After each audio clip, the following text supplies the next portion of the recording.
In the climate-controlled archives beneath the University of Pennsylvania Museum of Archaeology and Anthropology, there sits a fragment of baked clay no larger than a paperback novel.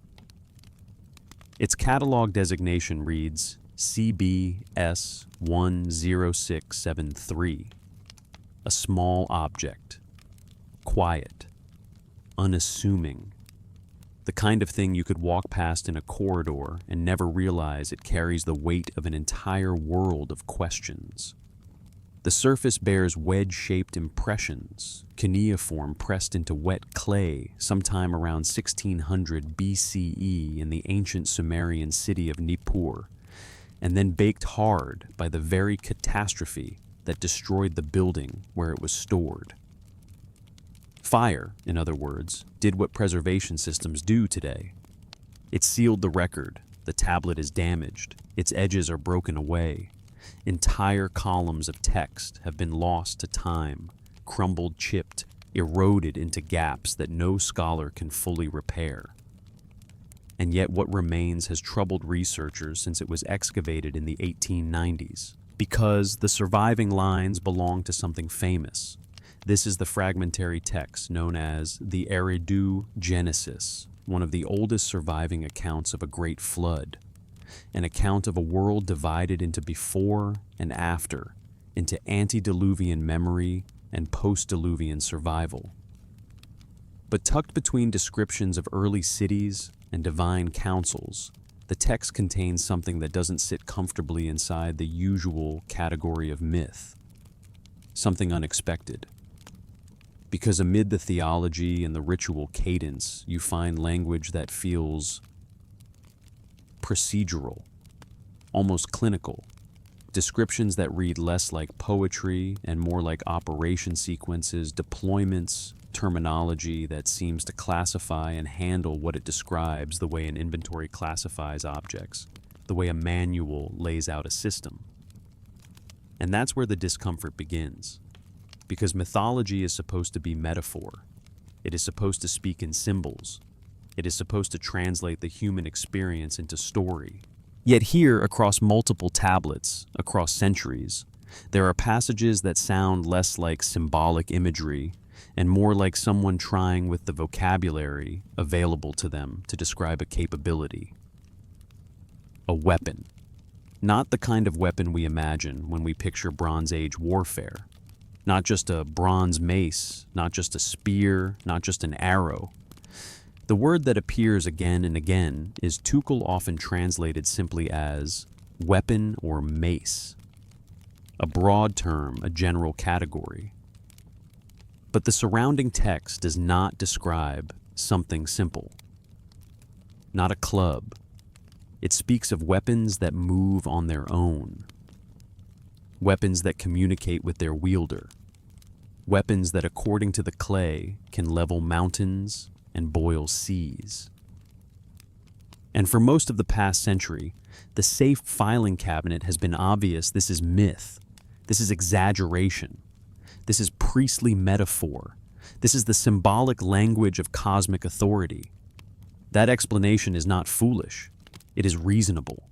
It is in many ways the default method by which scholarship approaches ancient literature, because ancient people did write in metaphor and gods in myth, do carry storms in their hands and fire in their breath.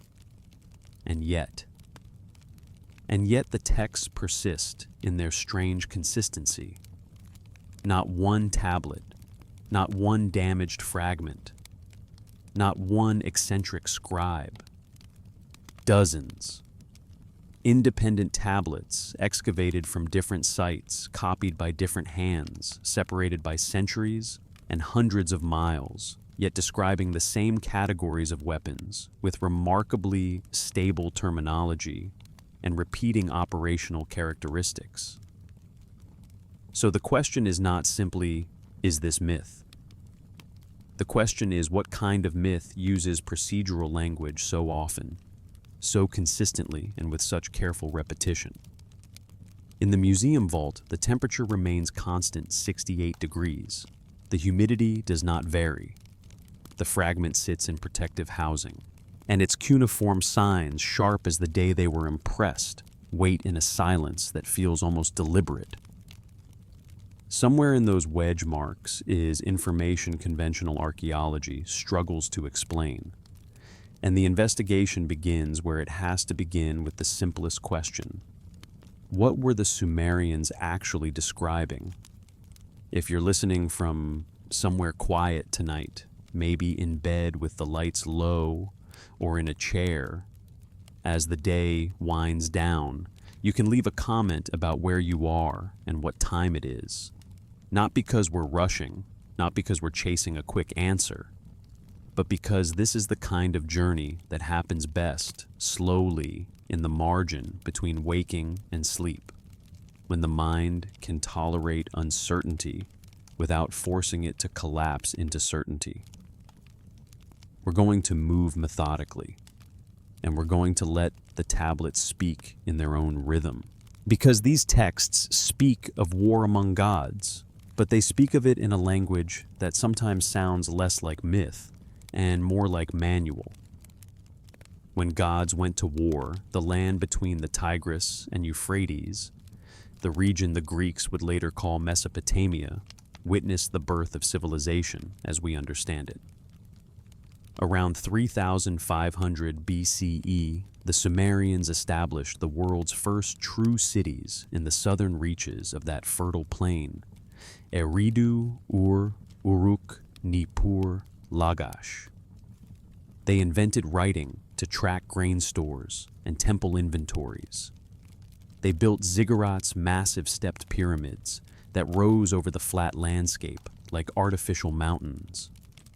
They developed mathematics, astronomy law codes, irrigation systems, and a complex theology populated by beings they called the Anunnaki. The Sumerian language has no known relatives. It is a linguistic isolate, unconnected to the Semitic languages that would later dominate the region, bearing no resemblance to Indo-European tongues, sharing no clear roots with any other known language family. And when Sumerian civilization eventually declined around 2000 BCE, the language did not disappear so much as it transformed. It became a sacred tongue.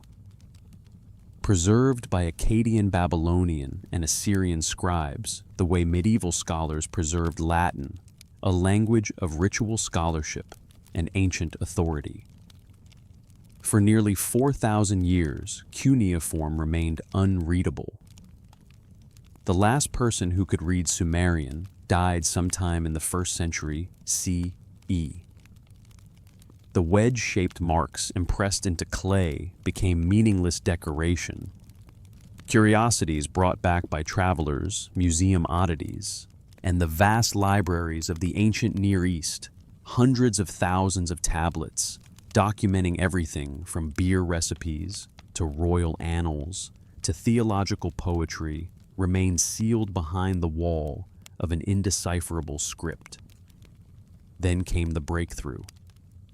In 1835, British Army officer Henry Rawlinson began copying a massive trilingual inscription carved into a cliff face at Behistun in Persia. The inscription, ordered by the Achaemenid king Darius the Great, recorded the same text in Old Persian, Elamite, and Babylonian. Rawlinson could read the Old Persian, and that gave him a key to crack the Babylonian, which in turn opened the door to Akkadian. By the 1850s, scholars could read Akkadian texts. Sumerian proved more difficult. It would take until the 1890s before reliable translations became possible. And when they became possible, what scholars found astonished them. The tablets spoke of gods who descended from the heavens, who established cities, who taught crafts and writing, who maintained complex social hierarchies, who fought terrible wars using weapons of such power that the land itself was reshaped. The Anunnaki appeared not as abstract spiritual forces, but as administrative rulers, beings, who assigned territories, collected tributes, held assemblies, issued decrees, formed factions. And when negotiations failed, they went to war, and the way the tablets describe those wars, this is what we are here for, oscillates between reverence and procedure, between hymn and technical record, between myth and something that keeps insisting on sounding like specification. And as we descend deeper into this language, tablet by tablet, weapon by weapon, the question will keep returning again and again from different angles. Were they telling stories, or were they preserving something they believed was real?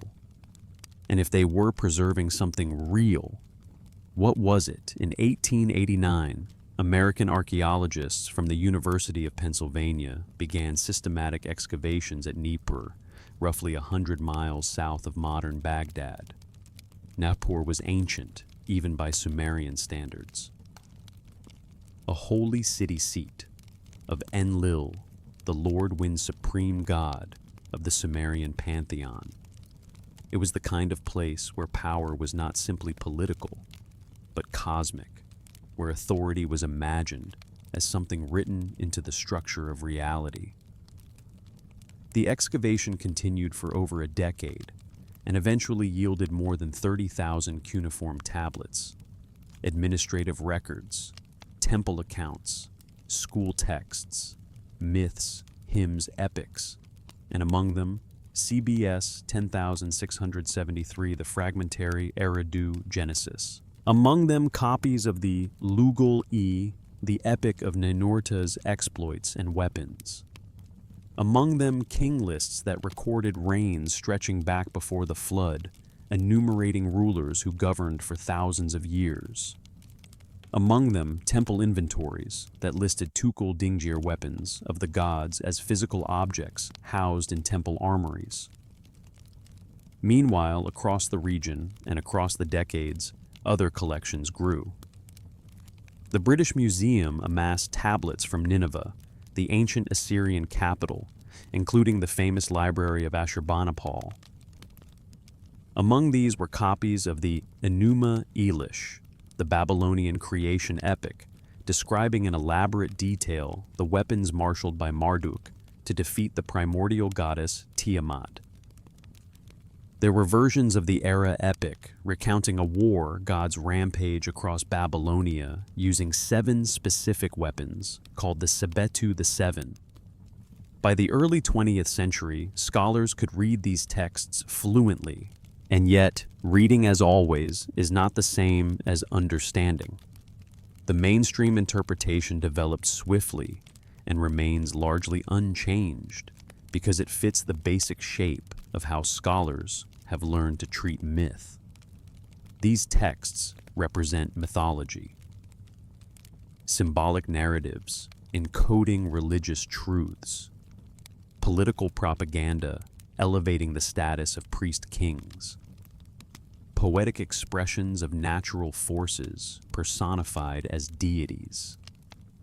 The weapons described in such elaborate detail are understood as metaphors, storm gods wielding lightning bolts, flood as divine wrath mountains split by weapons, as poetic imagery meant to convey awe, the incomprehensible power of gods.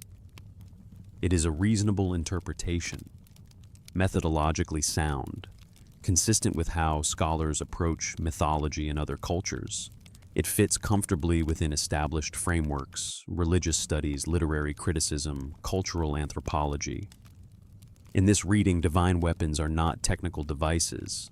They are symbols, representations of authority, cosmic order, the triumph of civilization over chaos. But this interpretation, for all its strengths, requires certain dismissals. It requires dismissing procedural language as poetic flourish. It requires treating highly technical terminology as metaphorical embellishment. It requires explaining away the remarkable consistency of weapon descriptions across tablets separated by centuries, composed in different cities, copied by different scribes, yet describing the same arsenals with the same operational characteristics. And perhaps most importantly, it requires ignoring the fact that the Mesopotamians themselves left no indication they considered these accounts metaphorical. Because when they recorded the wars of the Anunnaki, they did so in the same matter-of-fact tone they used for grain shipments and construction projects. They built temples to house the weapons of gods as physical objects. They composed prayers requesting protection from specific named weapons. They created rituals to appease gods whose arsenals had devastated cities in the past and might do so again. This is not how a society behaves toward an idea it considers purely literary. And so there exists a second possibility, one that conventional scholarship largely avoids, not because it is impossible, but because it is difficult, and because it threatens to open doors that lead into uncertainty. What if the Sumerians were recording history as they understood it? What if they were preserving accounts of actual conflicts using the most precise language available to them? What if the weapons described in such painstaking detail represented technologies they had witnessed or inherited descriptions of or maintained as sacred objects whose original purpose they no longer fully comprehended? This possibility does not require believing in gods in the literal sense. It requires only considering that the term Anunnaki, those who from heaven to earth came, might refer to something other than supernatural beings. It requires examining weapon descriptions not as poetic imagery, but as the best approximations available to a Bronze Age scribe attempting to document something beyond their conceptual framework. And the texts, when read that way, begin to feel strangely coherent. They describe weapons that generate storms, weapons that project beams of light, weapons that operate autonomously, weapons that communicate, weapons that can be aimed at distant targets with precision, weapons whose effects persist long after deployment, rendering land uninhabitable for generations. And the cuneiform signs for these weapons appear across Mesopotamian literature with striking consistency. Weapons of Ninurta, the Sharur, and Shargaz, the royal hunter, the royal smiter. Weapons of Era, the seven Sebetu, each with distinct operational characteristics. Weapons of Marduk winds nets, lightning arrows, and the Imhulu, the evil wind that fills Tiamat's body. And then there is Malamu, often translated as terrifying radiance, something that paralyzes enemies and can be deployed at range like a weapon rather than simply an aura. These weapons have names, they have procedures, they have maintenance requirements. Temple texts describe offerings made to weapons rituals performed to feed them procedures for keeping them dormant. One Assyrian text describes a weapon of Nergal that must be kept wrapped in specific fabrics stored in a sealed chamber, approached only by purified priests following precise protocols. That sounds less like maintaining a bronze mace and more like handling something dangerous, something requiring containment, something whose operational characteristics remain poorly understood, but whose hazards are well documented. And here the question returns again in a slightly different form. If this is metaphor, why the protocols? If this is symbol, why the containment? If this is only poetry, why does it keep reading like procedure? The tablets now sit in museums, London, Philadelphia, Baghdad, Yale, Oxford, Chicago. They remain available for study. Cuneiform can be read. Weapon descriptions can be examined. Patterns can be recognized. And what emerges from careful reading is either the most elaborate and internally consistent mythological weapon system ever invented, or something else entirely. Something that forces us to reconsider what ancient texts preserve and what their authors believed they were doing when they pressed signs into clay. So we begin where the texts themselves begin again and again, with the weapons, one by one, tablet by tablet, following the procedural language where it leads, not forcing conclusions, not rushing, just allowing the pattern to show itself. And the first weapon that demands attention is perhaps the strangest. A weapon that speaks, a weapon that flies, a weapon that acts as scout messenger and advisor. The sentient weapon. The Oxford Electronic Text Corpus of Sumerian Literature preserves a composite work designated 1.6.2, reconstructed from dozens of fragmentary tablets excavated from multiple sites across Mesopotamia. The text is known by its opening line, Lugal-E, or by its conventional title, Ninurta's Exploits. It dates to the early 2nd millennium BCE, though it likely preserves older traditions. And it recounts the god Ninurta warrior stormbringer enforcer battling the Asag, an entity associated with the mountains and with devastation. But what matters for our purposes is not the narrative outline. It is the inventory. Because this epic catalogues in remarkable detail the weapons Ninurta employs, and among them one stands apart. The Sharur. The Sumerian term is often translated as royal hunter, or that which smites thousands. But translation here does not capture what the text describes. Because the Sharur is not simply a weapon in Ninurta's possession. It is a weapon that behaves like an agent, a scout, a messenger. In some passages, a strategic advisor. The Lugal-E describes the Sharur as having wings. It flies from Ninurta to distant locations. It conducts reconnaissance. It returns. It reports. And in several passages, it speaks directly addressing Ninurta in first-person dialogue, describing enemy positions, assessing threats, recommending action. One passage preserved on tablets from both Nippur and Ur reads in translation, the Sharur, the weapon which loved the Lord obedient to its master, flew to Ninurta's father in Nippur. And there the weapon speaks. It says to Enlil in the shrine, my king has sent me to you. And it continues, he has received the order to take responsibility for the earth, but he does not know the mountain's intentions. This is extraordinary language. The weapon speaks. The weapon travels independently to a distant city to deliver a message.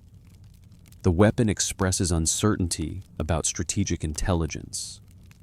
It functions not as an inanimate object, but as an autonomous agent operating under command. Later in the text, the Sharur returns from Enlil, carrying a response which it delivers verbally to Ninurta. And then the weapon offers its own assessment. The mountain has become lofty. It has become proud. It has set itself up as a rival. The Asag has seized power in the mountains. This is reconnaissance and analysis. The weapon gathers intelligence, evaluates the threat, and reports with recommendations. And conventional interpretation responds quickly, because conventional interpretation has to respond quickly. This is personification, a literary device. Ancient literature often gives agency to objects. Swords have names, shields speak, arrows boast. The Sharur, in this view, is an elaborate poetic flourish, turning Ninurta's mace into a character for narrative effect. But the text does not treat the Sharur like metaphor. It describes the weapon's movements with procedural specificity. It records communications as literal dialogue. It presents autonomous operation as routine, simply what this weapon does. Other texts expand the picture. A hymn to Ninurta describes the Sharur as the weapon which flies in the front, which knows the mountains like a bird, which issues from the god like fire. Another passage states that no god can comprehend its course. No god can turn it back from its path. So now we are not just in the realm of it flies. We are in the realm of it flies in a way others cannot track. It follows a course others cannot comprehend. Once deployed, it cannot be redirected. That language suggests something with navigation capabilities beyond what even gods can match. Something that operates with a degree of autonomy unusual even in the divine sphere. The Sumerian term tukul is broad, covering everything from daggers to siege equipment. But the texts distinguish between ordinary weapons and special classes associated with specific gods. The Sharur belongs to that special category, weapons, that exceed normal operational parameters.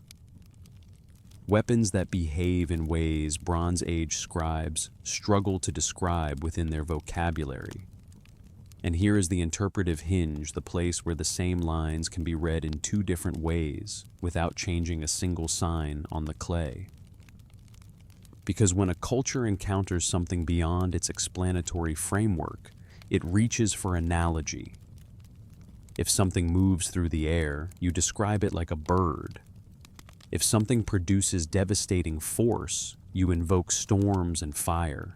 If something operates autonomously, you describe it as having will-speaking, deciding knowing. A Bronze Age scribe has no language for electronics, propulsion, guidance systems, sensor fusion, or artificial intelligence. But a Bronze Age scribe does have birds, and obedient servants, and the verbs of speech and knowledge and reporting. The weapon flies, the weapon speaks, the weapon knows, the weapon advises. And if you stop insisting in advance that this must be metaphor, another possibility becomes at least thinkable. The Sharur exhibits characteristics that align uncannily with modern descriptions of autonomous systems. Independent navigation, reconnaissance, data collection and transmission, mission execution under command. Even the notion of redirection mid-operation appears in the epic Ninurta issues. Commands, receives reports, adjusts, response. These are not the characteristics of a bronze mace swung in close combat. These are command and control protocols for something that operates at a distance. Something that can be dispatched, something that returns, something that maintains a link with its operator. And then you find something else, the temple inventories. Later texts list the Sharur among sacred weapons housed in temple arsenals. They describe storage procedures, wrapping, sealed chambers, offerings made so that the weapon remains at rest, language that feels again less like symbolic veneration and more like containment, because the texts do not simply say the weapon is holy. They say it must remain dormant. They say it must remain sleeping. They say procedures exist to keep it from waking. And if it is only a metaphor, you have to ask, why does a metaphor need containment? And if it is not only a metaphor, then the question changes shape again.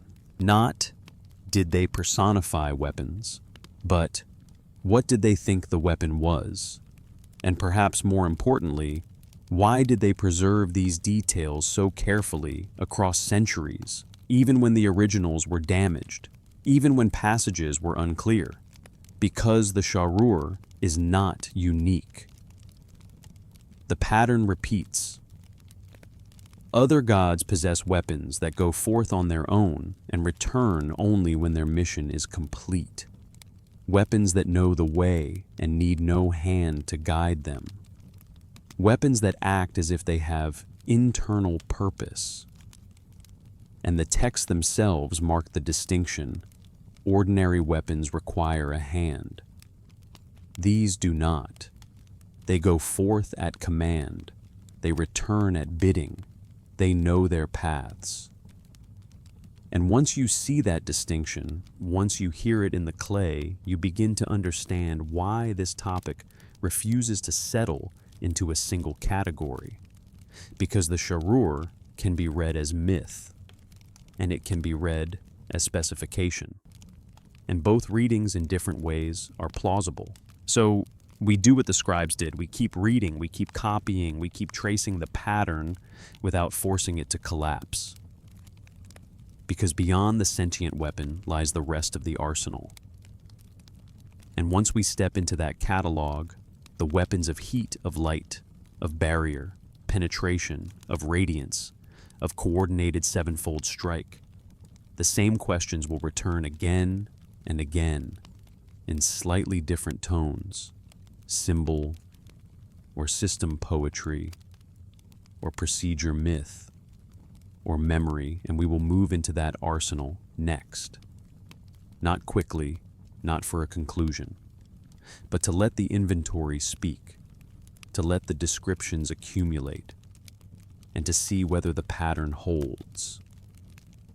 Once you see the Sharur, once you allow yourself to read it not only as a poetic character, but as an object described with procedures, you begin to notice something else in the Lugal-e and the surrounding hymns.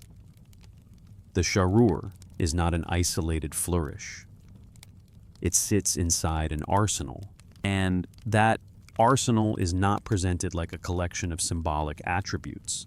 It is presented like a catalog, a list of capabilities, a system with parts. Ninurta does not rely on the Sharur alone. The texts describe an extensive set of named weapons, often grouped, often repeated across independent tablets, often described with stable functions and consistent effects. And what emerges slowly is the feeling that you are not reading a mythic poem that happens to mention weapons, but a mythic poem built around something that keeps insisting on operational description. And again, the question returns not as a challenge, but as a refrain. Why this level of specificity? Why this repeating vocabulary of function? Why does it sound at moments like an inventory? After the Sharur, one of the most frequently mentioned weapons is the Mitu, often translated as mace weapon power. A simple translation, a comfortable translation, something you can put in a Bronze Age hand. But the descriptions around the word refuse comfort. The texts speak of the Mitu striking mountains so that they split, of striking the earth so that it convulses, of a strike that cannot be deflected. And one line repeated in different forms across the tradition describes an aftermath that makes scholars pause, ground turned to glass. Not metaphorical like glass, not shining, but glass-fused vitrified earth. This is not typical battle damage from Bronze Age weapons. Glass formation requires extraordinary heat temperatures high enough to fuse silica, sustained long enough to transform sand and stone into something smooth and hardened. The Sumerians did not have industrial furnaces. They did not have technologies designed to vitrify landscapes. And yet the text does not simply gesture toward devastation. It specifies a kind of devastation. And the archaeological record contains objects that make the phrase feel less like pure imagination. Excavations at multiple Near Eastern sites have discovered layers of fused sand and clay in context suggesting violent destruction. The fortress at Alala in Syria shows vitrified walls. Sections of Babylon contain vitrified brick. The standard explanation is intense fire, massive conflagrations during sackings. And that explanation can account for some vitrification. Cities do burn, temples do ignite, mud brick can harden, brick can glaze under enough heat. But the distribution patterns are sometimes peculiar focused areas rather than uniform burn zones, vitrification in concentrated patches, as if heat were applied in a directed way rather than rising everywhere, at once. And the text described Ninurta's weapons, producing exactly that focused, intense heat, with effects that linger in the landscape.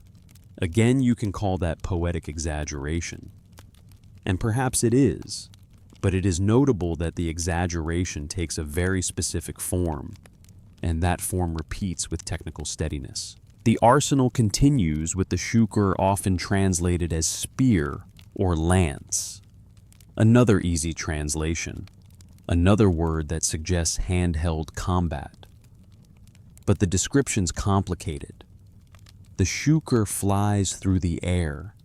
It strikes from a distance. And in one recurring pattern, the texts describe its signature in sequence. Its light is seen before its strike is felt. Light first, then the sound, then the impact. A Bronze Age spear does not do that. A thrown weapon does not announce itself with light. But the scribes keep returning to the sequence, as though it is not poetic ornament, but an observed order of events. The shukr appears in contexts where Ninurta engages enemies across valleys, from mountain peaks to distant plains. The weapon's range is emphasized repeatedly. No place is too far for it to reach. It crosses mountains without being seen until it strikes. These are not the characteristics of a spear thrown by hand, and the texts treat these characteristics as intrinsic to the weapon, part of what it is, not part of how heroic the wielder feels in a given moment. Then there is another weapon, the jatukul, the wooden weapon. Though the texts make clear it is not simply wood. The name reads like a shape description, or an inherited term whose original reference has been obscured. And the description is strange and consistently strange. It bends without breaking. It strikes without being seen. It passes through shields and armor as though they are air. One tablet from Nippur describes Ninurta deploying it against fortified positions, bending around walls, entering a fortress without breaking through gates. And the people inside fall, without visible wounds that bleed, their bodies whole but lifeless. This passage has puzzled readers for a long time. It is often treated as poetic emphasis. Ninurta is unstoppable. No defense can resist him. But the text presents it matter-of-factly, like a report of what a particular weapon does, a force that passes barriers without breaching them, an attack that kills without visible injury. Again, you can interpret it as myth, but the myth keeps choosing the same type of detail: barrier penetration, non-projectile strike, internal effect. And the texts repeatedly emphasize that these weapons need no arrows, need no stones. They strike without ammunition.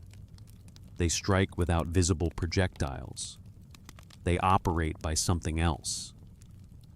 And alongside these, you find the malamu, usually translated terrifying radiance, awe-inspiring luminosity. In many contexts, malamu describes presence, the overwhelming aura of a god, the splendor of kingship, the terrifying majesty of divine authority. But in the weapon text, malamu behaves like a deployable system. It can go before the deity. It can be sent toward enemies. It can be concentrated or dispersed.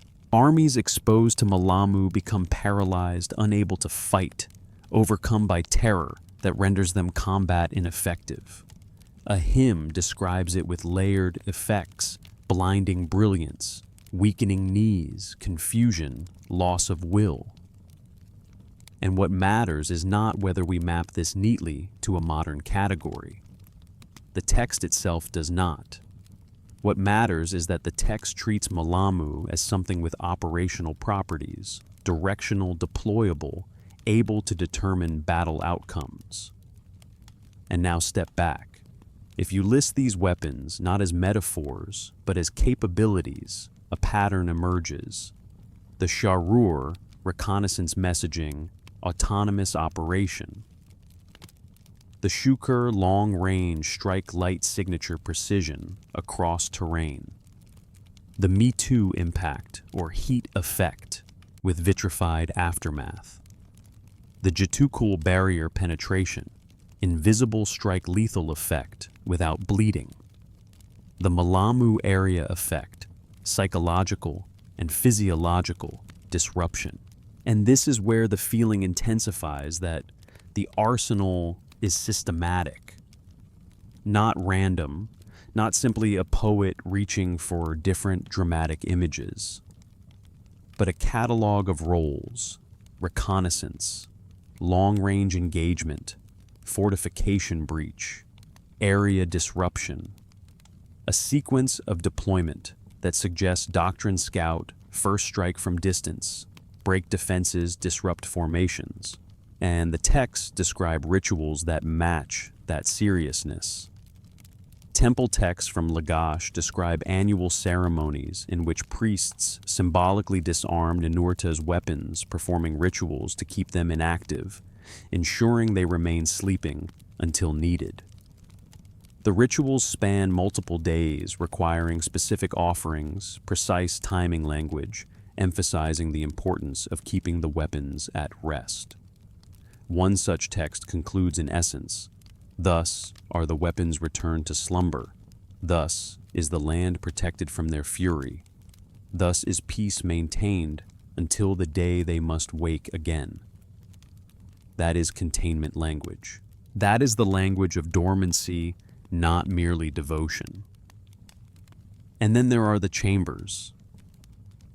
Excavations at Nippur uncovered sealed rooms beneath the temple complex, reinforced with unusual construction techniques, lined with copper and lead sheets.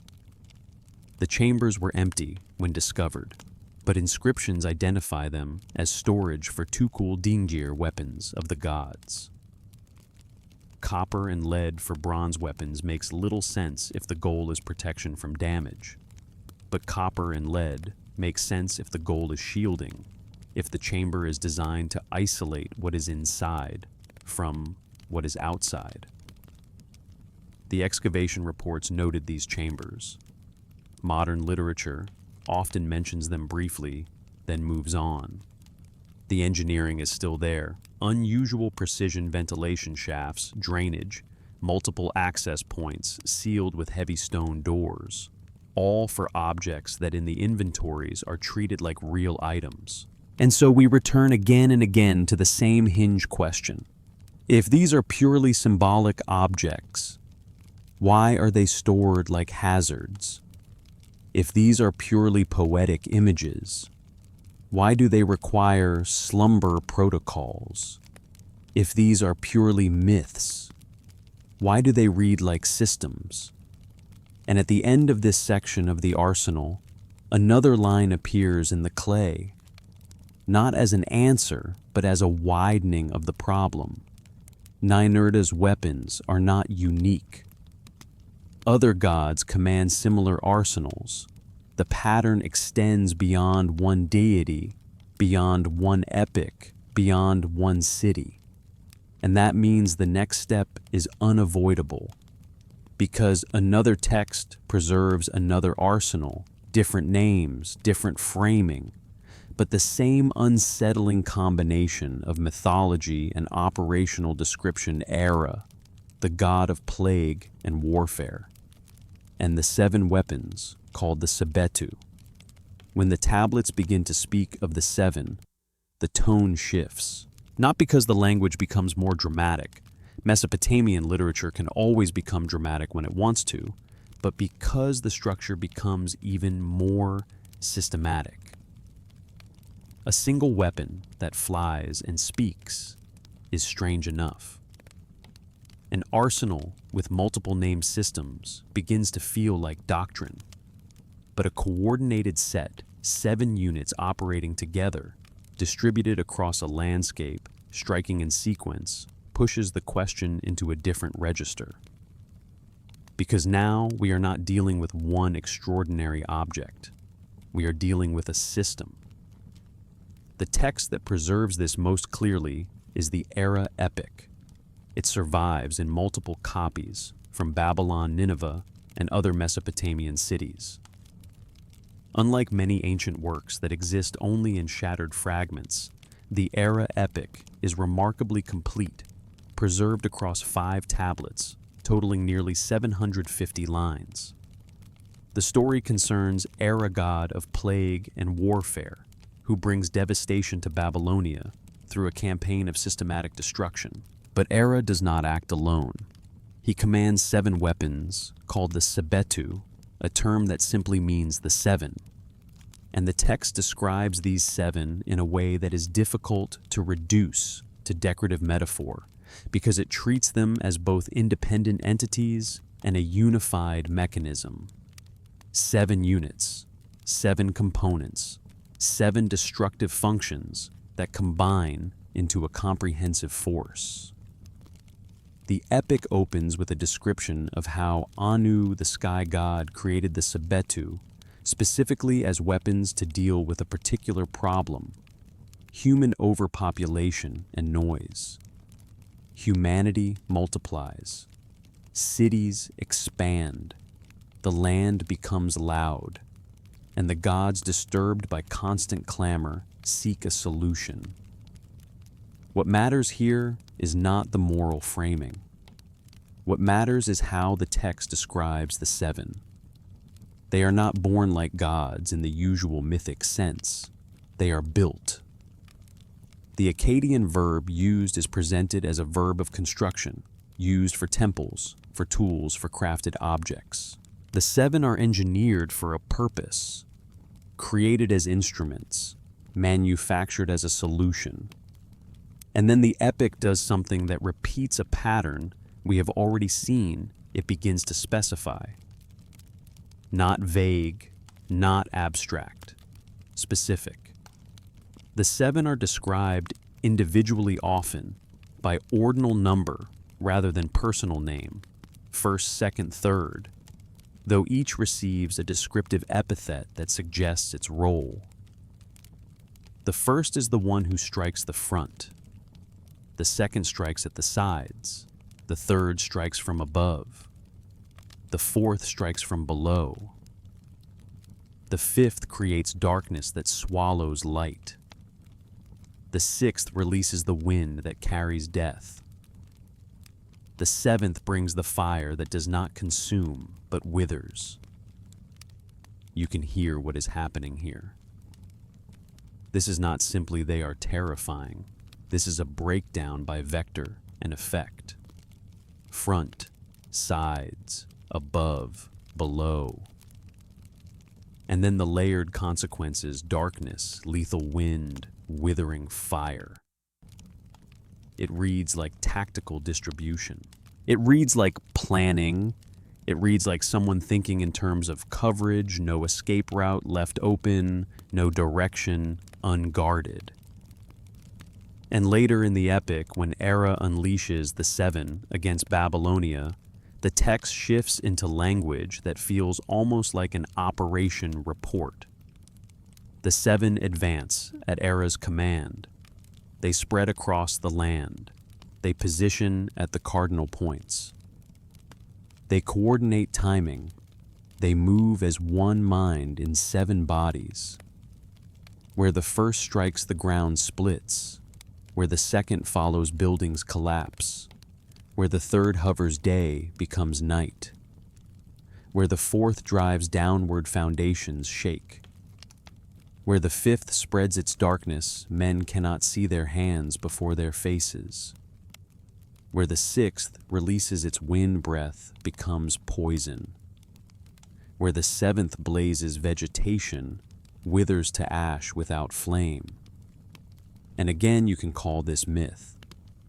But notice the repetition of operational features: distributed positioning, coordinated strike, distinct effects, a structured sequence, and most unsettlingly, a description of collective operation, one mind, seven bodies.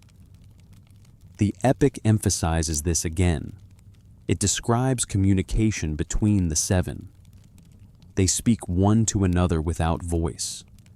They know each other's position without sight. They strike together without signal.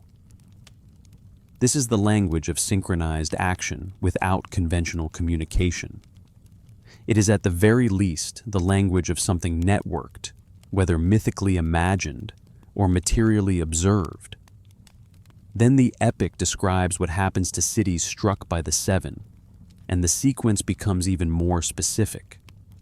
First, physical impact structures fail, walls, split buildings collapse.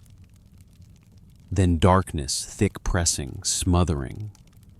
Then respiratory distress, people gasping, choking, unable to draw clean breath. And then something that lingers. Survivors flee. And for years afterward, nothing grows where the seven struck. This matters because Bronze Age weapons do not typically create a standardized multi-stage cascade like this. They kill, they burn, they destroy structures. But darkness as a tactical effect breath becomes poison as a described phase, and long-term barrenness as aftermath. These are not the usual language of swords and spears, and yet the epic insists on that sequence, not once. Again and again, the seven are linked to persistent environmental damage, land that becomes empty land that must be avoided, land that takes time to become livable again. And the seven do not live only in the era epic. They appear in incantation traditions, texts recited not to praise, but to ward, formulas designed to prevent the seven from being deployed. One such incantation, as preserved in the tradition, describes them as moving like eagles and striking like storms, and it is not framed as admiration. It is framed as fear. May they stay far from my house. May they not approach my gate. This is defensive language. And temple rituals echo the same posture. A ritual from Uruk requires 7 specific offerings placed at 7 locations around the city perimeter. Prayers at dawn for 7 consecutive days, designed to form a barrier the 7 cannot cross. Again, you can say, ritual is symbolic. But symbolism alone does not explain why the procedure must be so exact. Why 7 locations? Why perimeter placement? Why repetition over consecutive days? Why the sense that a boundary is being constructed, maintained, renewed like a protocol rather than a story? And the 7 appear across different contexts and still remain consistent. Sometimes they serve other gods. Sometimes they are linked to pestilence and war. Sometimes they are invoked in defensive spells. But they remain the 7 coordinated, distributed, combined. And one astronomical text from the library tradition draws a parallel that is almost too perfect to ignore. It equates the 7 with the Pleiades, a cluster of 7 stars that appear as a tight group, visible as individuals functioning as a single unit in the sky. As the 7 stars move together, so the 7 weapons move together across the earth. This could be astronomical symbolism. It could be simple poetic association, or it could be observational analogy, multiple points of light moving in formation, resembling a star cluster in motion. Again, no conclusion is forced. The text simply preserves the comparison, and then quietly in the background, the archaeological record offers its own unsettling echoes.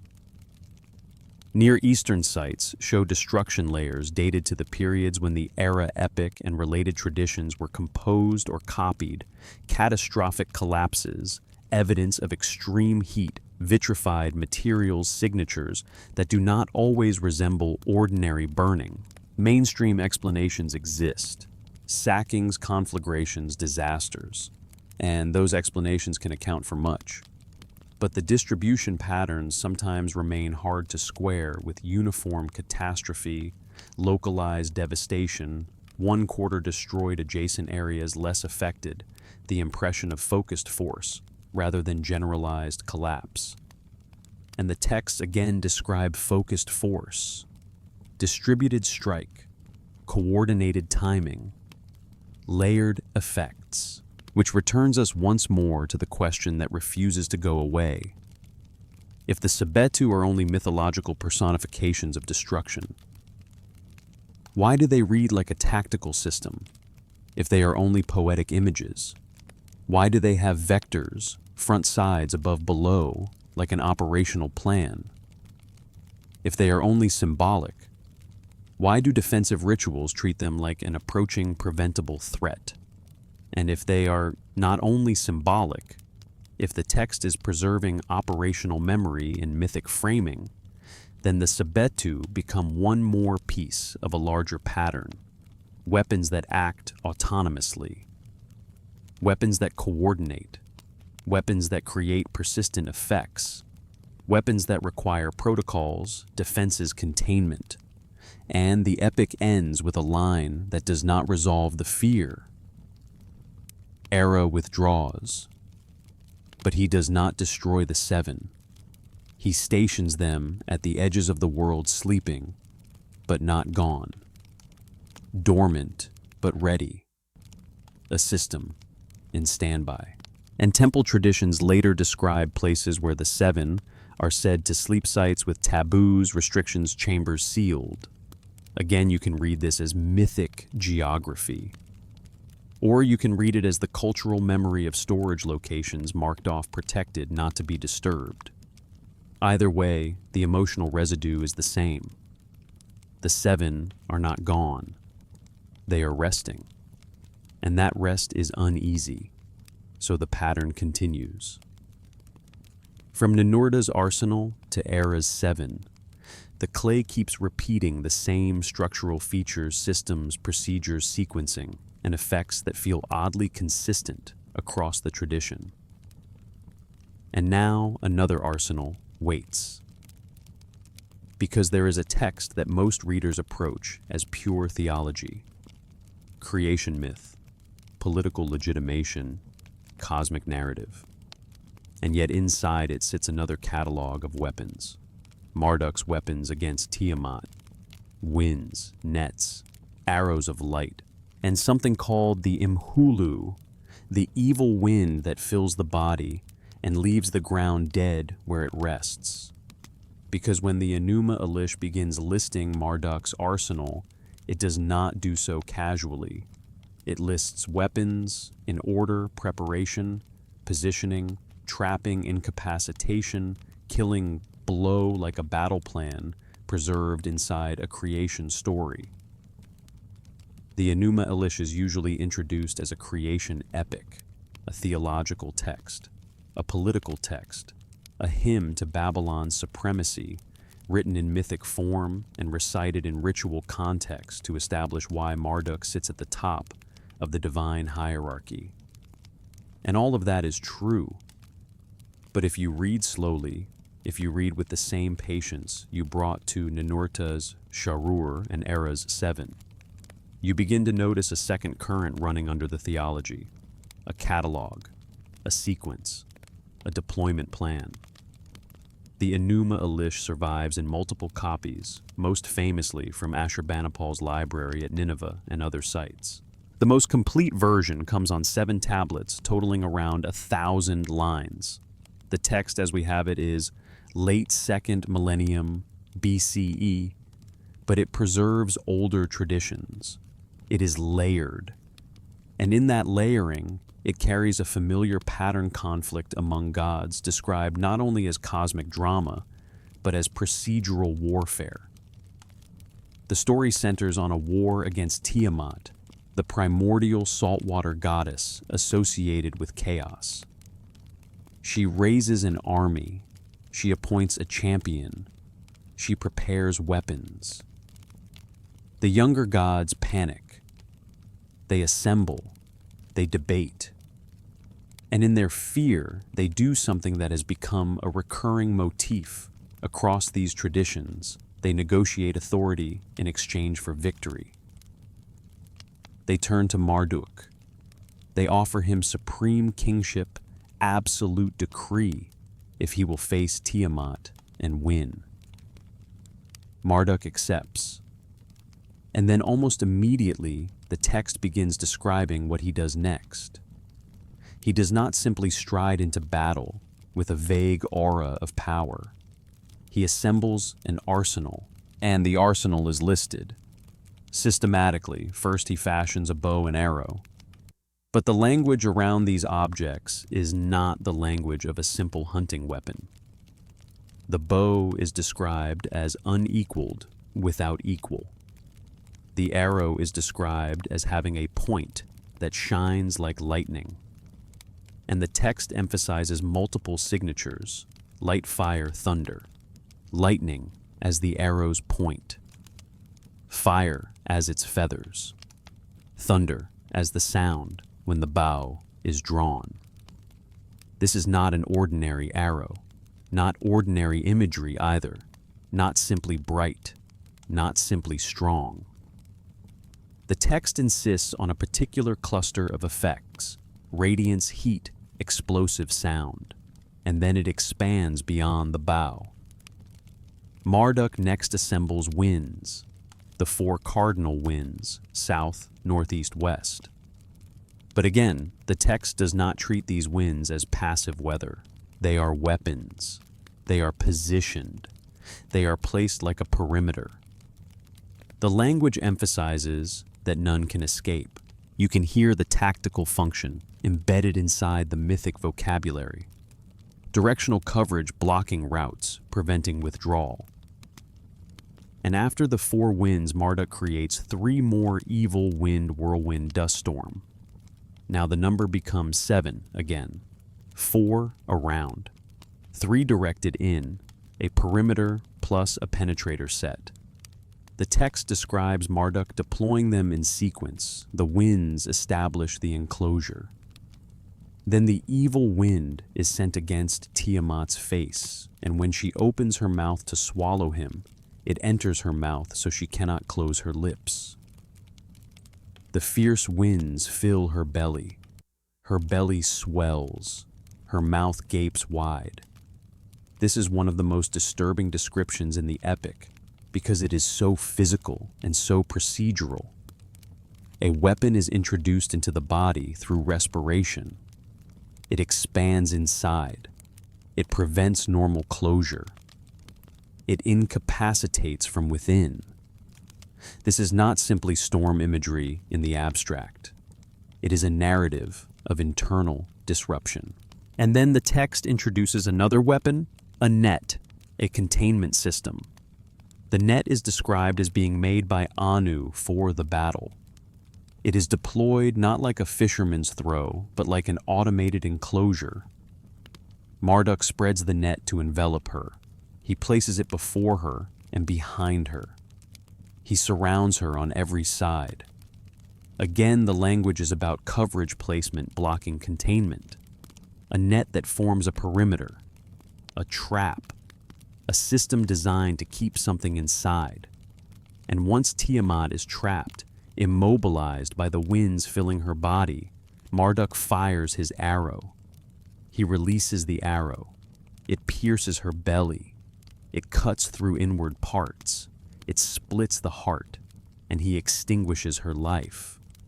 The sequence matters: perimeter, incapacitation, containment, killing strike, not random, not just divine flourish. A plan. And then the Enuma Elish does something that echoes what we have already seen elsewhere. It lingers on a specific weapon that seems to produce persistent effects. the Imholu. It is often translated simply as evil wind, but the text distinguishes it from the other winds. It receives special attention. It is described as something never before seen. It is described as harnessing 7 winds to it. And it is described in ways that do not behave like simple weather. It sucks in air and breathes out destruction.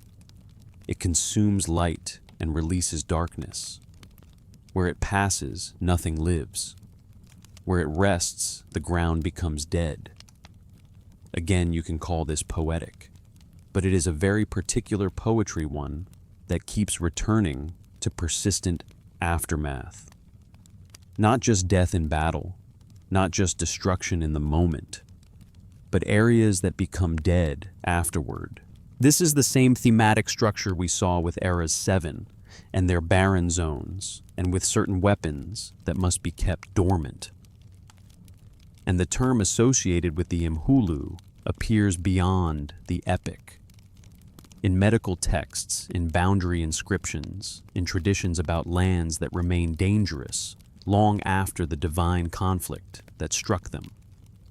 A territory under Imhulu that must not be entered without precautions. A land that requires purification before resettlement. Descriptions of illness linked to exposure, respiratory distress, bleeding lesions. Again, you can interpret this as mythic language for plague, for divine wrath, for taboo zones. But notice the stability of the pattern. A weapon described as an environmental hazard. A weapon described as leaving lingering effects. A weapon that is not simply symbolic presence, but a condition in the world that persists. Then the epic moves into its most famous turn, after defeating Tiamat. Marduk uses her body to create the cosmos, splitting her form, fashioning heaven and earth, forming rivers, raising mountains. This has always been read as cosmology order emerging from chaos. But in the context of weapon descriptions, it can also be read as an attempt to narrate geological aftermath changes so massive they become creation imagery. Not as a claim of literal engineering in the modern sense, but as memory of a world reshaped, expressed through the only language capable of holding it myth. And then comes another detail that is easy to miss if you read quickly. After the battle, the gods gather and ask Marduk how he created these devices. They marvel, they question, they do not simply praise, they inquire. How did you fashion weapons beyond what we possess? That question implies disparity. It implies Marduk has access to an arsenal the others do not. And it frames the weapons as constructed, assembled, built not simply emanations of divine mood. Then before the famous bestowal of 50 names, the gods proclaim something else. Let the weapons be proclaimed. Let them be called by name. Let them be remembered. Let their power never be forgotten. This is not merely praise of Marduk. It is recognition that the weapons themselves are central. They are the means of victory. They are worthy of documentation, and later traditions treat them like objects. Babylonian kings claim to carry Marduk's bow, to command Anu's net. Temple inventories list weapons of Marduk as physical items housed in the Esagila. They prescribe wrapping, sealing, access restrictions, layered storage. These are not described like mere statues. They are described like hazardous materials or high-value systems. Keep in 7 layers. Open only at specified festivals. Store vessels separately and never open simultaneously. A language of control, a language of protocol. So, once again, the question returns not to force a conclusion, but to keep the mind awake. If the Enuma Elish is pure theological poetry, Why does it preserve a tactical sequence with such consistency? Why does it list weapons in operational order? Why does it treat certain weapons as environmental hazards with persistent aftermath? Why do later inventories and rituals treat these weapons as items requiring protocol sealing restricted access? And the Enuma Elish is not the endpoint. Because another story in the clay shifts the focus from weapons as devices to something even stranger, a control system, a central mechanism that determines authority, a tablet that when stolen causes system-wide failure, a device that commands weapons that strike on their own. The story of Anzu and the theft of the Tablet of Destinies. There is a moment in these texts where the emphasis shifts, not from war to peace, not from gods to humans, but from weapons to control, because if Ninurta's arsenal reads like a catalog of capabilities, and Era's 7 read like a coordinated strike system, and Marduk's winds and net read like a sequence of trapping and incapacitation, then the next question is almost inevitable. Who commands these things? What authorizes them?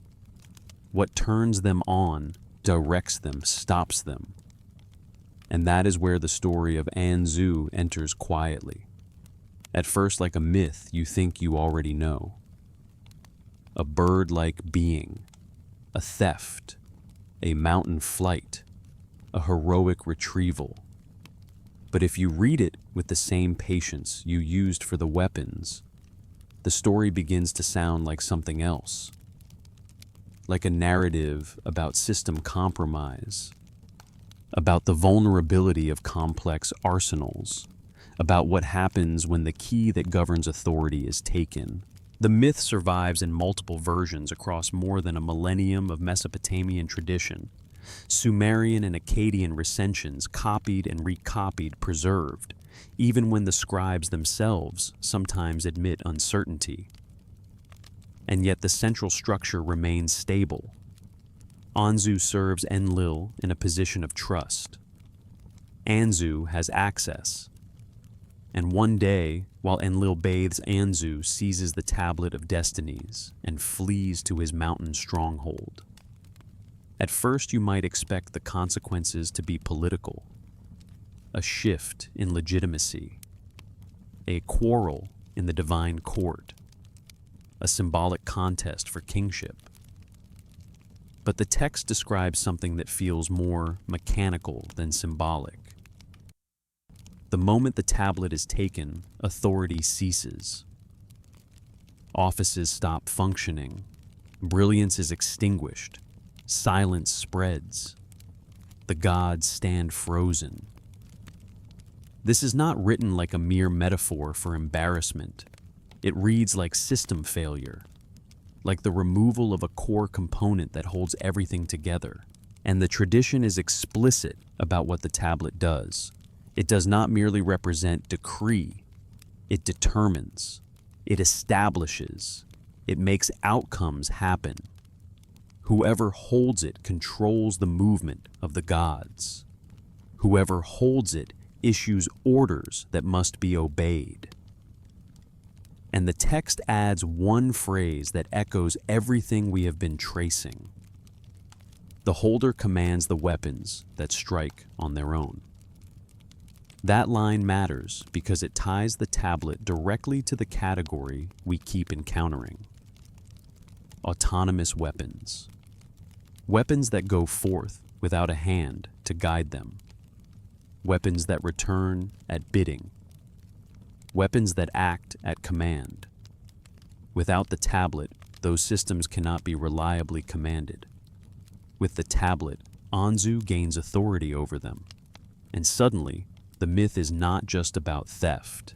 It is about what happens when the authority layer is compromised. Enlil calls an emergency assembly.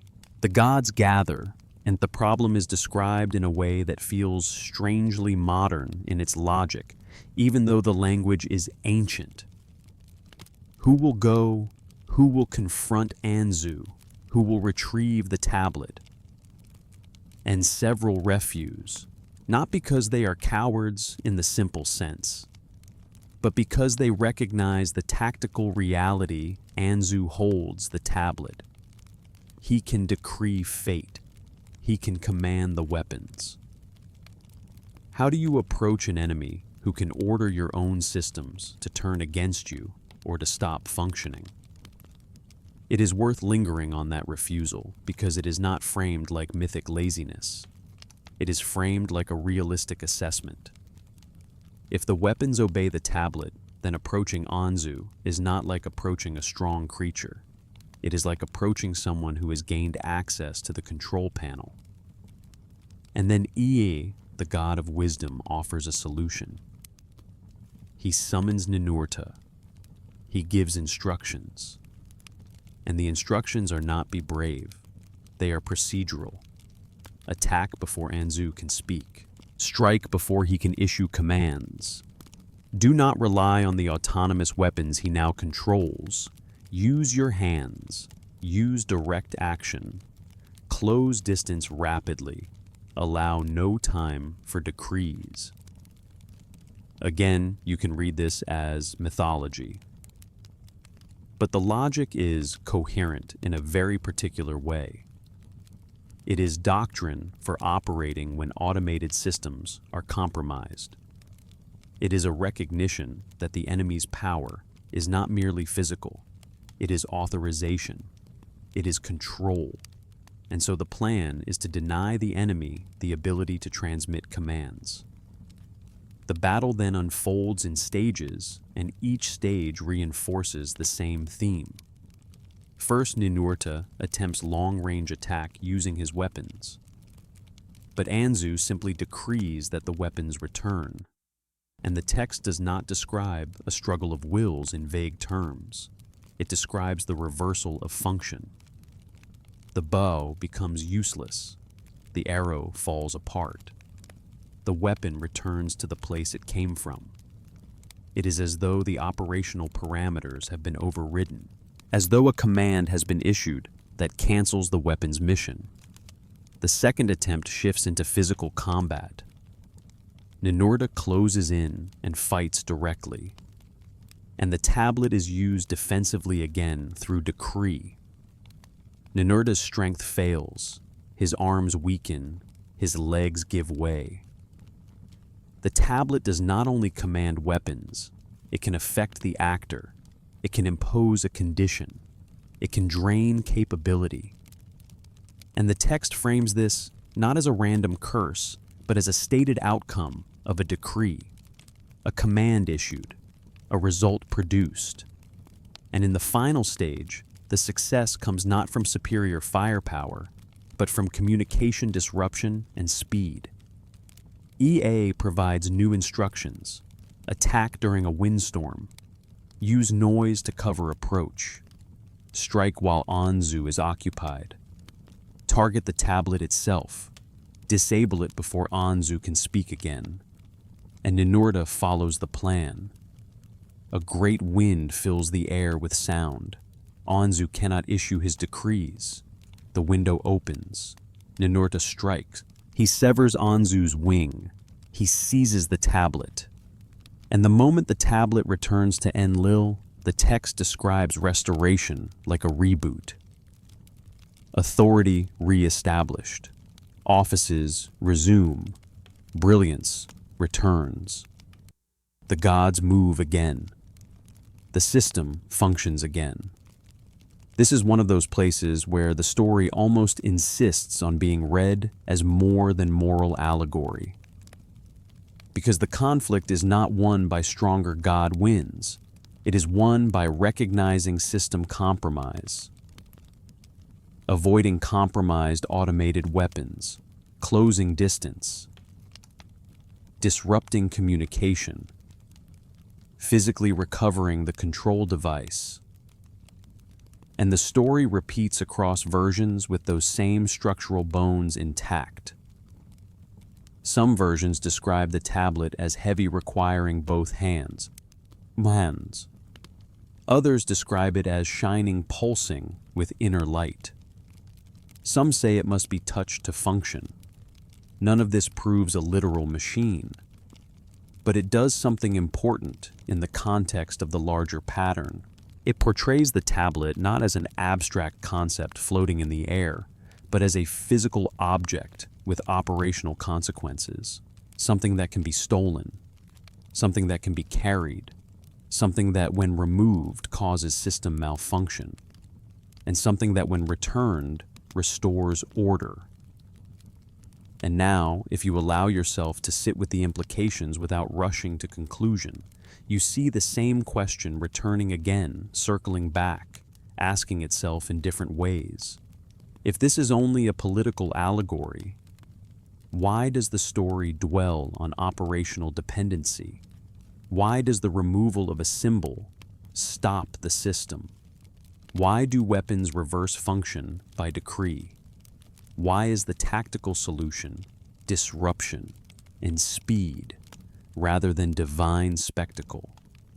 And if the story preserves an ancient intuition about control systems, about keys, authorization, dependency, then the tablet of destinies becomes less like a crown and more like a switch, less like a metaphor and more like a mechanism inside the myth. And that would mean something else too, because if the tablet governs the weapons, then the weapons are not simply wild emanations of divine mood. They are systems that obey parameters, systems that require authorization, systems that can be overridden. And if that is true in the logic of the text, then the text is quietly telling us that the most terrifying part of the arsenal is not the weapon itself. It is who holds the key. And that brings us almost inevitably to another narrative of deliberate deployment.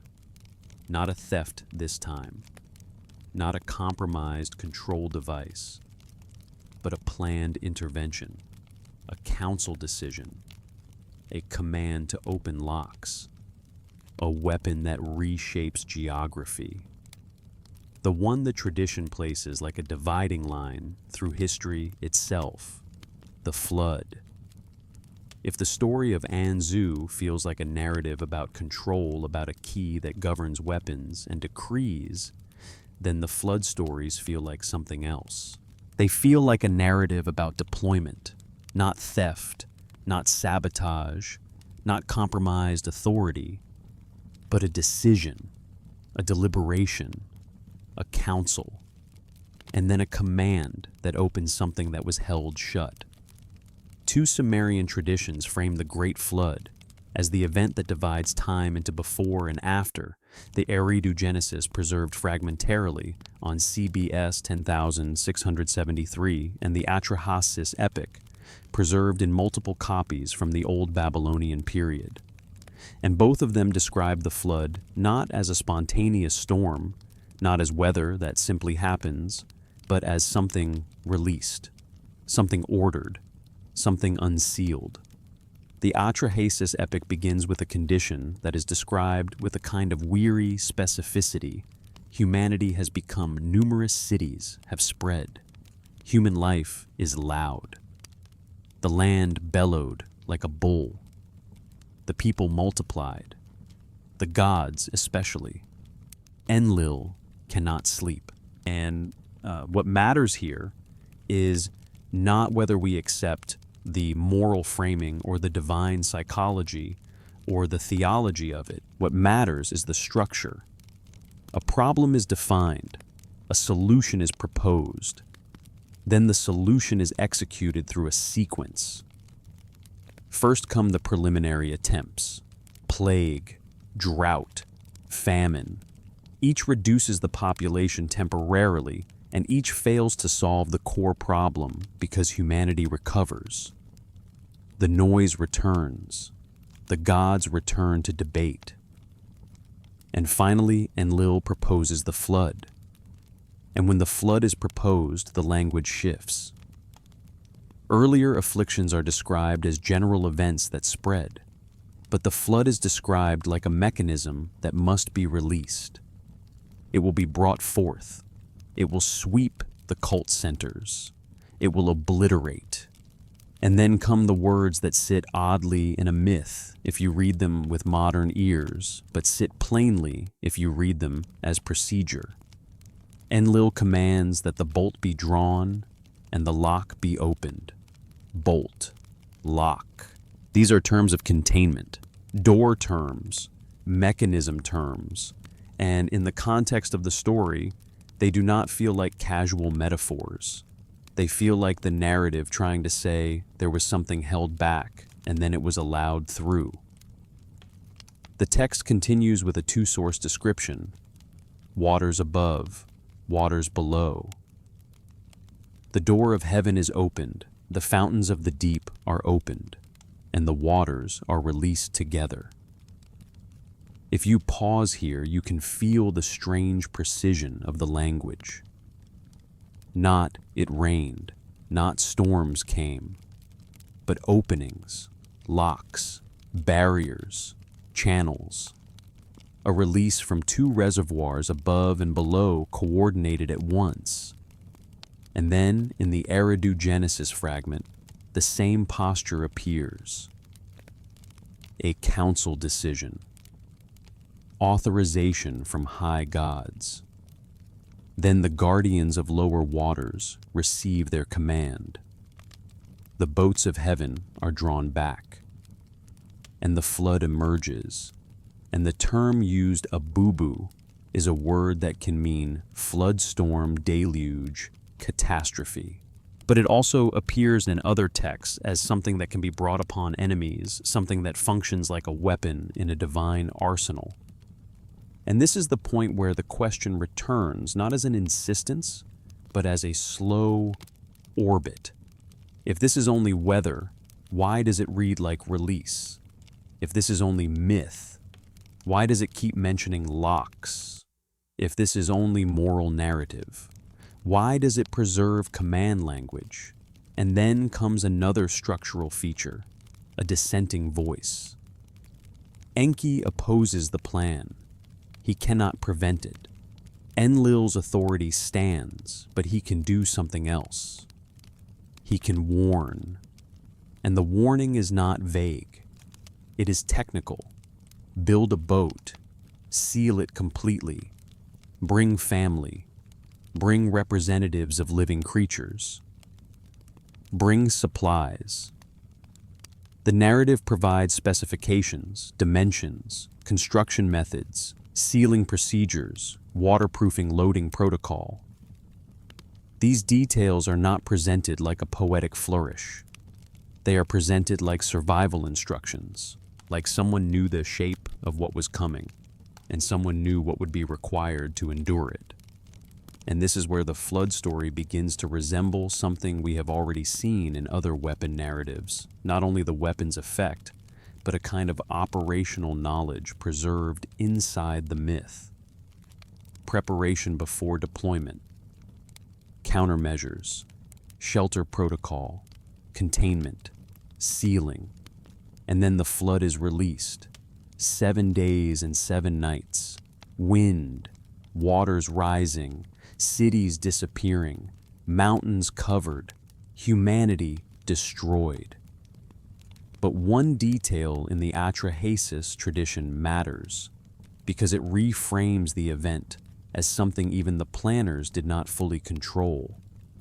The gods themselves become frightened at what they have unleashed. They cower, they huddle, they are terrified by the catastrophe below. That is a strange detail if the flood is simply a moral lesson, because a moral lesson usually portrays the divine will as calm and assured. Here the story portrays the gods as shocked, as if the scale exceeded expectation, as if a weapon once released is more difficult to govern than the council assumed. And after 7 days the flood subsides. The boat rests on a mountain. Atrahasis emerges and offers sacrifice, and the gods gather around the offering like flies, desperate, hungry, shaken. Enlil arrives furious that survivors exist, demanding to know who warned them. Enki admits it. An argument erupts, and eventually a compromise emerges. Humanity continues, but with new conditions designed to limit population growth and noise. And the gods agree never to deploy the flood weapon again. That promise matters, not because it guarantees anything, but because it frames the flood as something that belongs in the category of the other weapons we have already examined, something that can be used, something that requires authorization, something with consequences, something that inspires containment rituals afterward. The biblical flood story later strips many of these procedural textures away and recasts the event as moral judgment. But the Mesopotamian versions preserve something different: deliberation, authorization, command, to open locks, release of waters effects, exceeding expectation, and a post-event agreement to avoid repetition. And beneath the mythology, there is archaeology, flood layers, sterile sediment deposits separating occupation levels, sites like Ur, Uruk, Kish, Shurapak. Leonard Woolley's excavation at Ur, with a thick layer of water-deposited clay separating earlier from later remains. Modern analysis suggests multiple flooding events over time, not a single global deluge. But the catastrophic flooding in the region is not imaginary. It happened. And the story, whether it preserves memory of natural catastrophe, framed as divine action, or something else, holds tightly to the procedural sequence: openings, locks, release. Again, the question returns slowly, patiently, refusing to be rushed. Why does the flood read like a system being unsealed? Why does it preserve language of bolts and locks? Why is there a promise afterward, never again, as though this is a weapon whose use must be restrained? Because in later periods, the ritual tradition does something familiar. It performs ceremonies designed to prevent the flood from being deployed again. Annual reaffirmations, symbolic sealing of gates, closing locks, ensuring containment.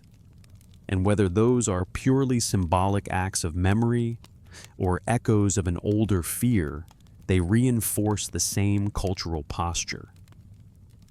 The flood is not only a story, it is a threat remembered as controllable only through protocol. And now the flood texts open into something broader, because once you treat divine weapons as deployable, you begin to notice that the tradition does not speak of them only in poems. It speaks of them in administrative records, in inventories, in temple storage lists, in maintenance schedules, which means the question shifts. Not only what do the texts claim these weapons could do, but also, did Mesopotamians treat them as physical objects? And that takes us into a colder, quieter kind of evidence.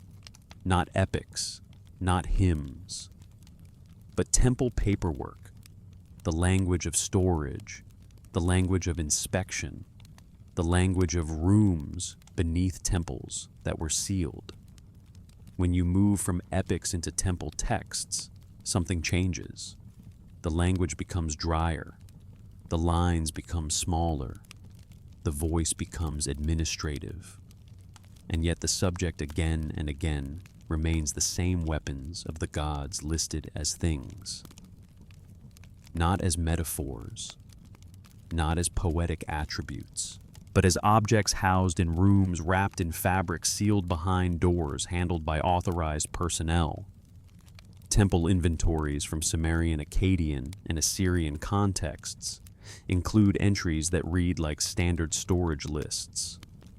One weapon wrapped in linen kept in the sealed chamber. one weapon wrapped in wool kept in the sealed chamber.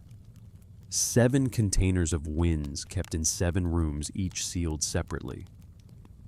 A weapon that none may touch kept behind multiple doors. The tone is familiar if you've ever read bureaucracy: location, condition, restriction. The same kind of writing used for beer rations and temple livestock applied to divine armaments. And the more you read these lists, the harder it becomes to pretend the culture itself thought of these weapons purely as ideas. Because ideas do not need linen. Ideas do not require sealed chambers. Ideas do not sit behind 3 doors. And then in some cases, the texts go further. They prescribe maintenance, inspection schedules, handling protocols, procedures that are so ordinary in their structure that they almost feel out of place in what we want mythology to be. A Neo-Assyrian temple text from the Nergal tradition describes a day when weapons are brought forth, unwrapped, carefully inspected for deterioration, re-wrapped in new linen, returned to the sealed chamber. If wear is detected, the king is notified. This reads like equipment management. It raises the simplest kind of question, the kind that doesn't require speculation, only attention. Why inspect a symbolic weapon for wear? Why rewrap it regularly as if it can degrade? Why notify the king as though its condition matters to state stability? And archaeology complicates the picture further. Because excavations at Nippur uncovered rooms beneath the main temple complex, sealed chambers with unusual construction features. Precision engineering, perfectly level floors, controlled access, and most intriguingly, walls lined with sheets of copper and lead. The excavation reports noted it. They did not fully explain it. And for storing ordinary bronze weapons, copper and lead are odd choices. Bronze does not need lead shielding. Bronze does not require a copper-lined vault. But copper and lead make sense in a different register. They are shielding materials. They are isolation materials. They are what you use when you want to keep something inside from affecting what is outside, or keep what is outside from interacting with what is inside. Even if we refuse to impose modern categories, we can still name the structure. These chambers were built like containment spaces, and it is not only Nippur. Similar underground rooms appear at other sites. Uruk, Babylon. Assur, often described as ritual spaces, treasuries, or storage, sometimes lined, sometimes sealed, sometimes ventilated, in ways that seem excessive for simple artifact rooms. At Babylon, excavations beneath Esagila revealed a lead-lined chamber described as unusually thick, overbuilt for ordinary religious storage, yet consistent with the idea that something housed there required isolation. But perhaps the strongest cold evidence is not the chambers. It is the way the texts speak about handling. Some rituals prescribe purification not only as spiritual preparation, but as a prerequisite for access. They specify who may approach. They specify timing. They specify how the weapon is unwrapped. And then they include details that do not read like reverence so much as caution. Do not look upon it directly. Those nearby must avert their eyes. The weapon is carried with precautions. Only the king positions it. This is the language of hazard, not merely holiness. And then the tradition includes something even darker, accounts of what happens when procedures are not followed. An Assyrian chronicle describes a moment when priests brought forth a weapon for inspection without performing purification correctly. The weapon was unsealed without proper precautions. 7 priests died within 3 days. Others suffered illness for months. The king ordered the weapon sealed again, and decreed that no one should approach it for a full year. And the text explains the event in terms that echo what we've already seen in the flood narrative and elsewhere. The weapon had not been properly put to rest when last it was used. It remained partly awakened. When the seals were broken, its power emerged unchecked. That is not the language of someone describing a broken statue. That is not the language of someone describing a bronze mace. That is the language of containment breach, of partial shutdown, of a device or an object whose danger persists even when it is not actively deployed. And at this point, the question that began as a curiosity about poetic language becomes heavier.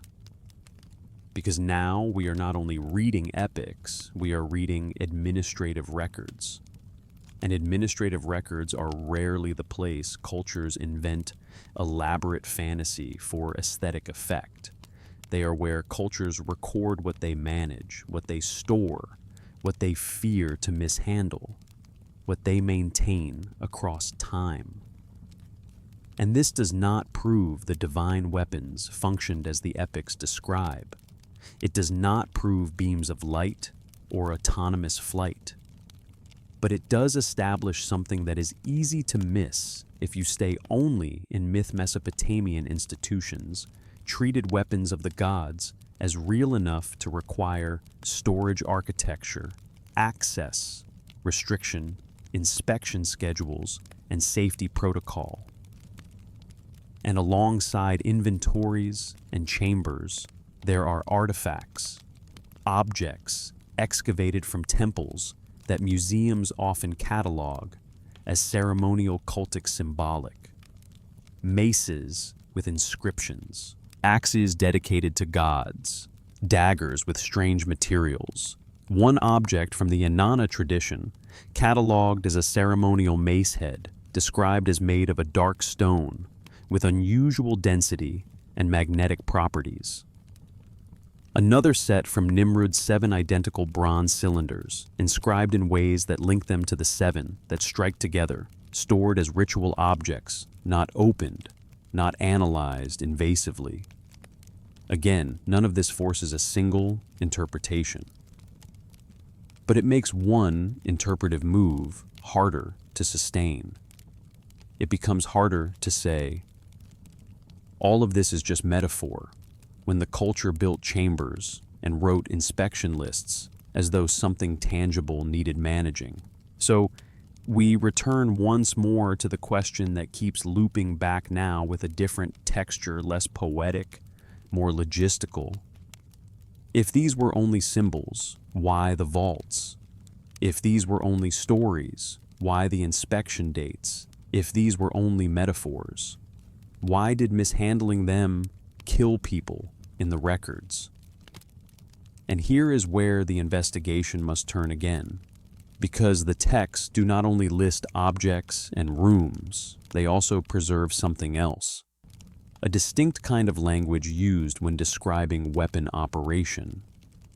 Verbs of positioning, verbs of dispatch, terms for giving a weapon its governing principle.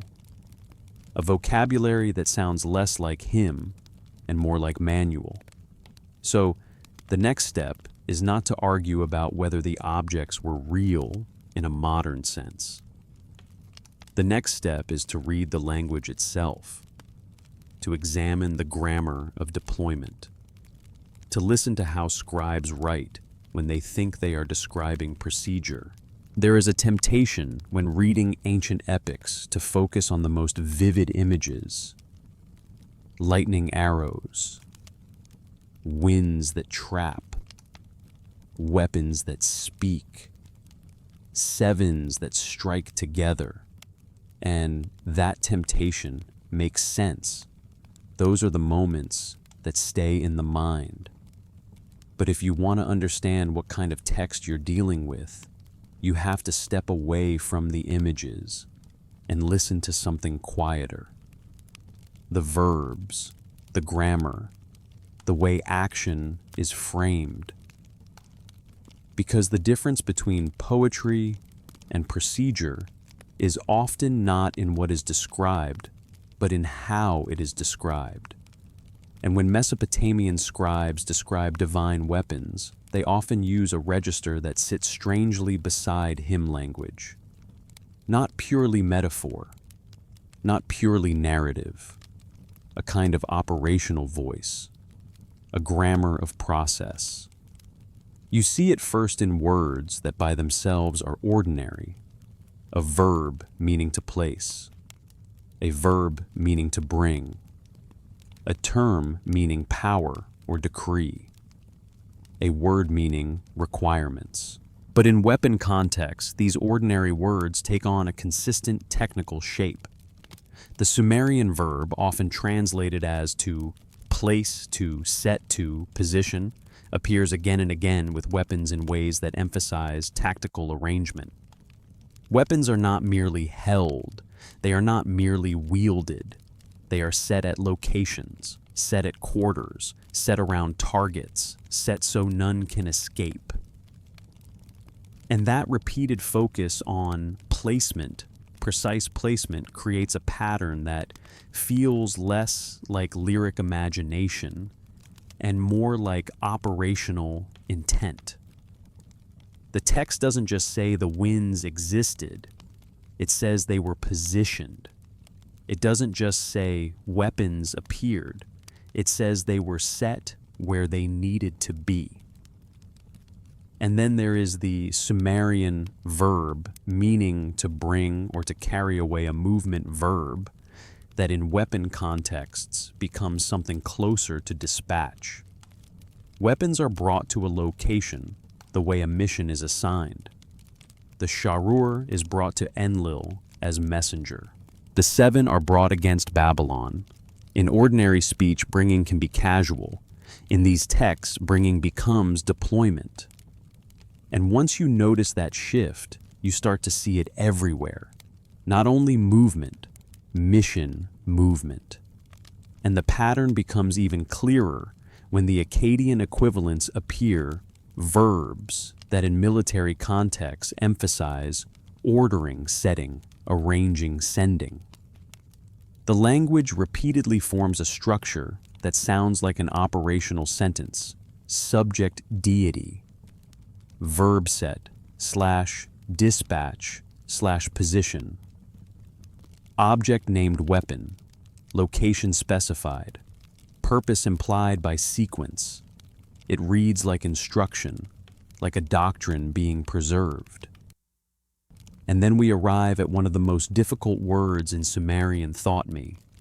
Me is often translated as divine power, decree, cosmic principle, something like the fundamental ordinances that make civilization and divinity function. But in weapon texts, me behaves differently. Weapons have me. Weapons operate according to me. Loss of me renders weapons inoperative. And the Anzu story makes this linkage explicit. When Anzu takes the tablet of destinies, the me of the weapons ceases. They cannot function according to their me.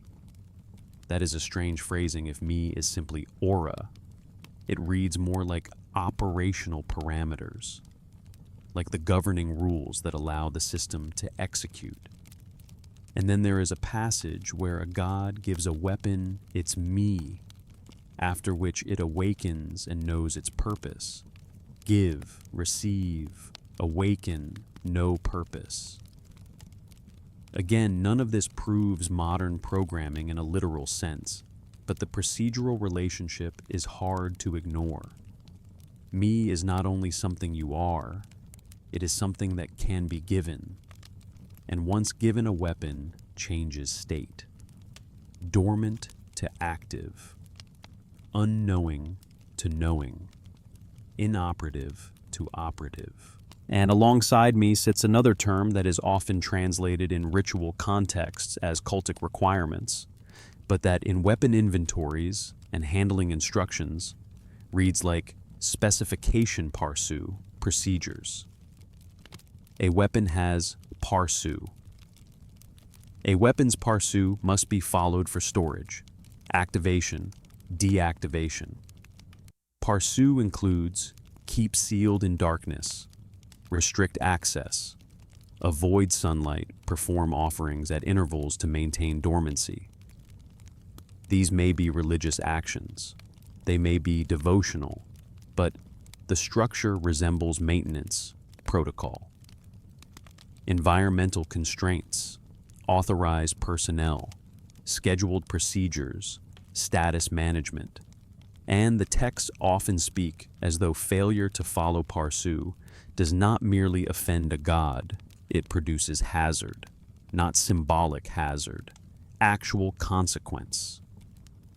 This is where the old boundary between ritual and technical becomes difficult to keep clean.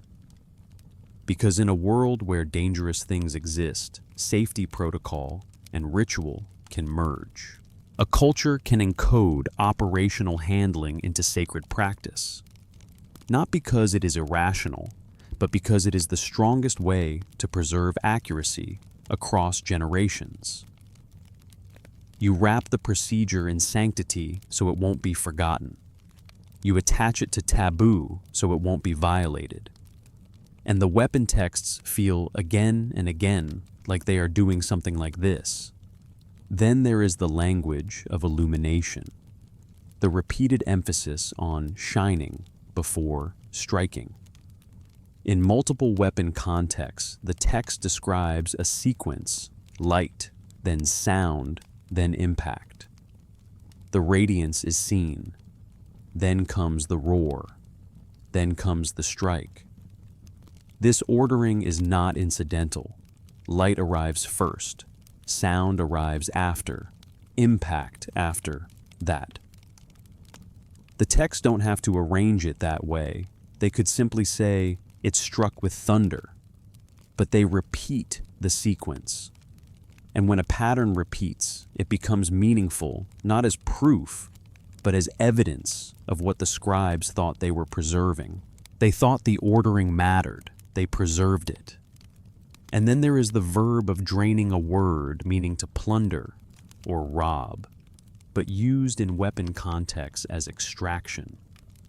Weapons rob life. They rob breath. They rob strength. Victims fall as if emptied. Bodies remain whole, but lifeless. Again, you can interpret this as figurative, but the language is consistent enough to feel like an attempt to describe a specific kind of effect, one that differs from blade wounds or blunt trauma, an effect that removes something essential. And the texts reach for the nearest verb, robbing. Not stabbing, not cutting, robbing. Then the scribes use compound verbs paired actions that specify what is happening with unusual precision. Seize and contain, cut and separate, release and burst forth. Rise and rise, intensive, rapid. These are not casual verbs thrown into a poem. They are verb systems that constrain meaning. They narrow the range. They specify. And when you compare them with other kinds of Sumerian writing, the difference becomes clearer. Hymns praising gods often use parallelism metaphor, symbolic imagery, broad emotional language.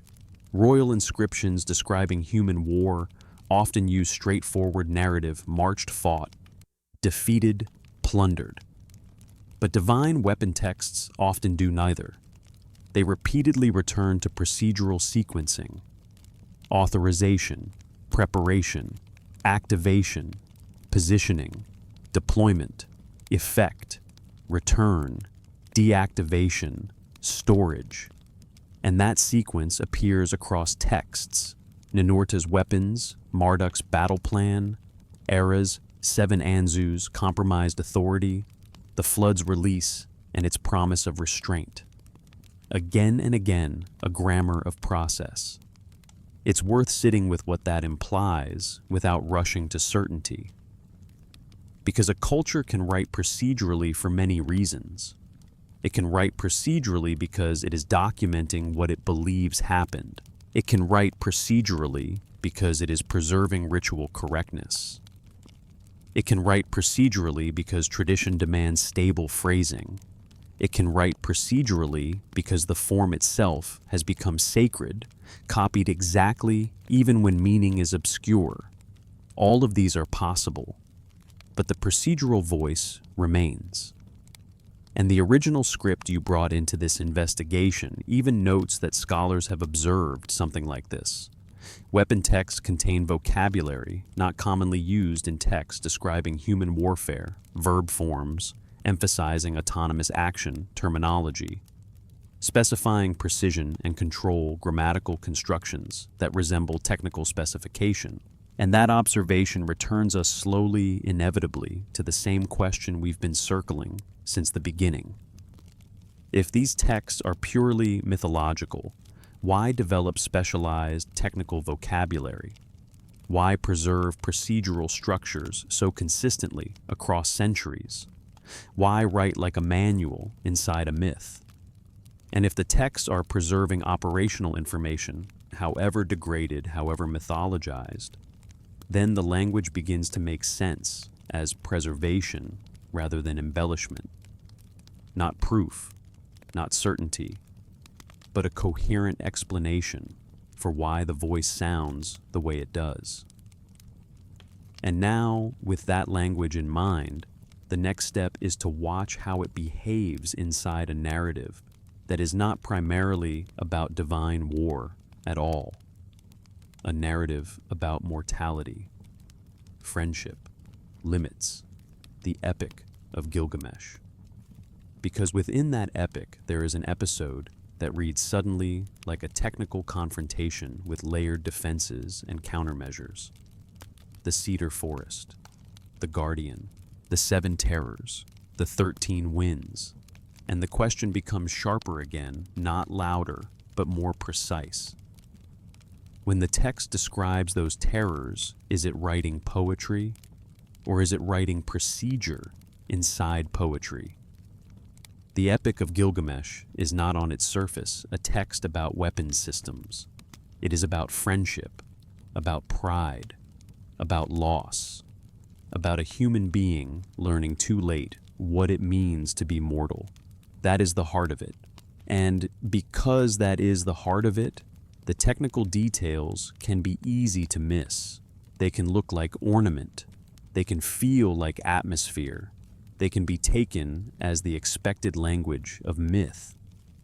But when you have spent enough time in the divine weapon texts, listening to their procedural voice, their enumerations, their sequences, then one episode in, Gilgamesh begins to glow with a different kind of light. Not the light of certainty, the light of pattern. Tablet 5, the cedar forest, Humbaba, the guardian appointed by Enlil. And the question that matters is not whether the episode is true in the modern sense. The question is how the text behaves, how it frames the threat, how it lists capabilities, how it describes countermeasures. Because the Cedar Forest episode does not introduce Humbaba as a random monster that happened to exist. It introduces him as an assigned guardian, a stationed defender, a being placed in a specific location for a specific purpose. Enlil stations Humbaba in the cedar forest to protect it, to terrify mortals, to hold the boundary. That alone matters because assignment is a kind of administrative logic. This is not a beast roams the woods. This is a guardian is posted. And then the text does something else that is familiar if you have been reading about Ninurta's arsenal or Era's 7. It enumerates, it lists what Humbaba has been given. 7 terrors, 7 Malamu, 7 weaponized effects. And again, the number appears not only as symbolism, but as structure. Humbaba's defenses are not described as one vague aura. They are 7 distinct things. And as Gilgamesh and Enkidu approach the story, reads almost unexpectedly like the approach to a protected installation. They reach the forest gate. All is silent. The gate stands tall, and then comes the detail that feels small, but won't stay small if you sit with it. No lock appears. Yet, they cannot open it. A locked gate with no visible lock. A barrier that resists entry without mechanical explanation. Enkidu warns that it has defenses. Touch it improperly and your hand will wither. The gate knows friend from foe. Again, this can be read as myth. A magical gate, a sacred boundary. But the language frames it as a functional property. It distinguishes. It responds to unauthorized contact. It produces harm. In modern terms, you would call that a security system. In ancient terms, you call it what your language can hold. A gate that knows. A gate that punishes. A gate that does what gates are supposed to do. Deny access. But does it through means you cannot describe. Eventually, they force entry. The text does not dwell on the mechanism. It simply moves forward, as if the how is either unknown, unimportant, or difficult to express. And once inside, they begin cutting trees. Immediately, Humbaba detects the intrusion. From afar, by sound, he hears. He identifies what is happening. Who is cutting my trees? Who has entered my forest? He sets his face toward the sound. He comes forth. That detection sequence is not mythic ornament. It is a functional description. Intrusion is detected, classified, and responded to. The battle begins, and Humbaba deploys the 7 terrors. And here, if you are listening carefully, the episode begins to sound like the layered defense descriptions we have already seen elsewhere. The first terror comes upon Gilgamesh. He cannot move forward. Mobility restriction. The second comes upon Enkidu, strength drains. Physical debilitation.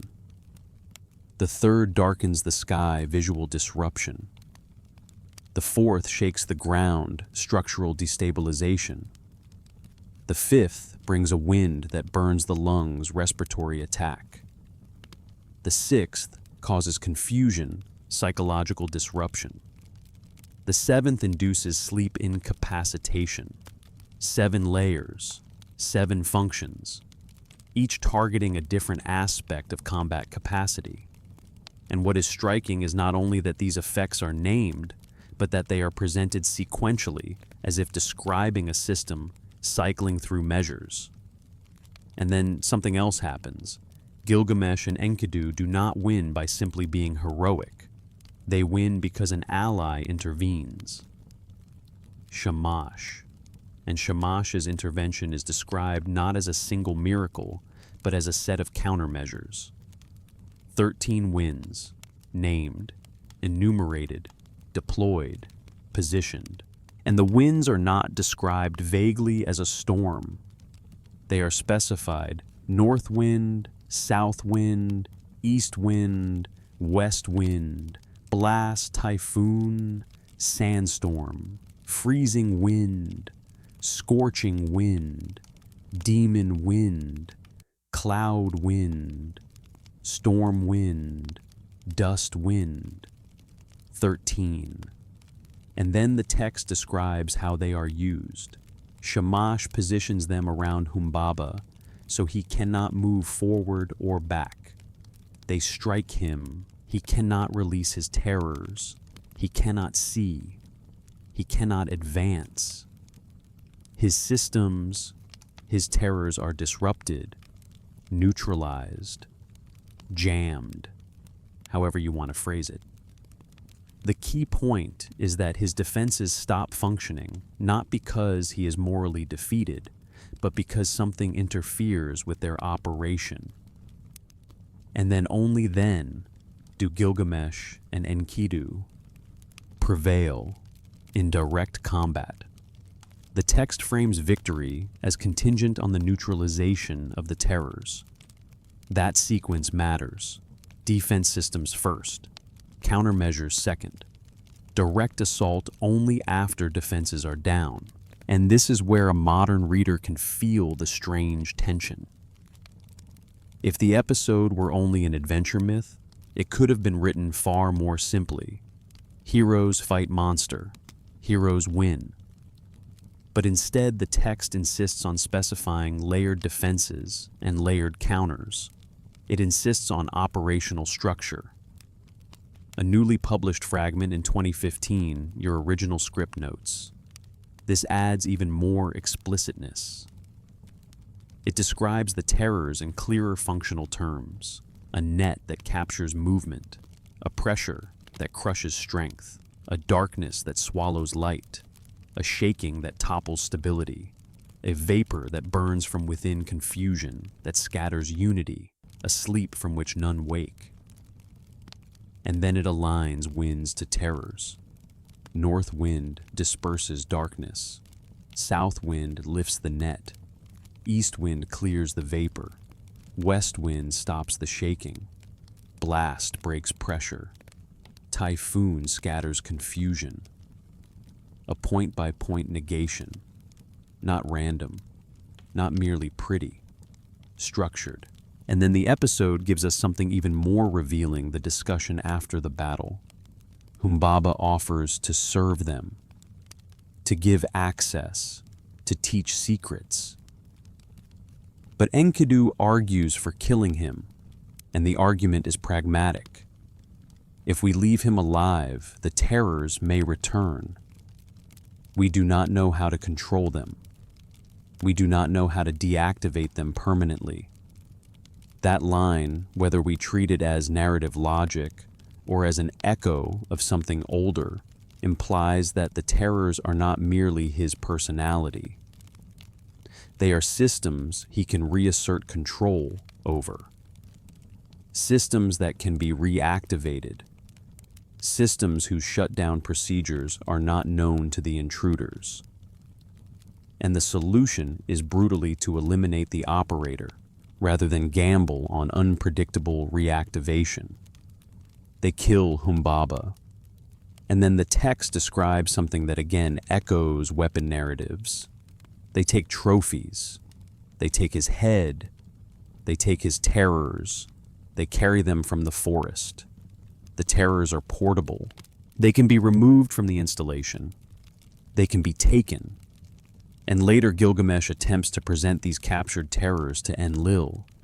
And Enlil is furious, not pleased, angry that Humbaba is killed, angry that the terrors are taken, and he decrees punishment. If we read this only as moral myth, Enlil's anger is divine jealousy. But if we read it as security logic embedded in myth, Enlil's anger is exactly what you would expect. You breached a protected area. You disabled defenses. You removed security devices you do not understand. You carried them away. You have destabilized a boundary that existed for a reason. You have taken what was not yours to take. And the episode in that reading becomes less about slaying a monster and more about the dangerous consequences of violating protected systems. Systems the violators cannot fully comprehend. Now, none of this forces a literal, technological conclusion. It does not prove automated gates or engineered terrors, but it does strengthen the pattern we have been tracing.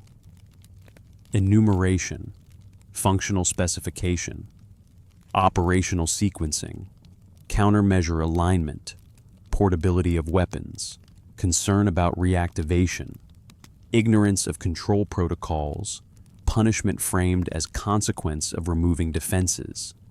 And the Cedar Forest episode sits inside a text whose main themes are human existential philosophical, which makes its procedural texture even more interesting, because it suggests that the operational voice appears even where it doesn't need to appear for theology alone. It appears because this tradition, again and again, preserves a certain way of describing conflict as systems, as arsenals, as procedures, as layers, as control and counter-control, and now we arrive at the final turn of the long spiral. Because the investigation cannot be responsible if it never engages the mainstream position seriously. The mainstream scholarly framework has strong reasons for reading these passages as mythology, symbolic language, conservative textual tradition. Those reasons need to be laid out without caricature, without hostility, without pretending the academics are foolish. Because they are not. They are careful. They are methodical. And their explanation accounts for much. So, the last movement must do what the earlier movements have not done fully yet. Sit in the mainstream interpretation long enough to feel its weight. And only then ask gently whether it explains everything.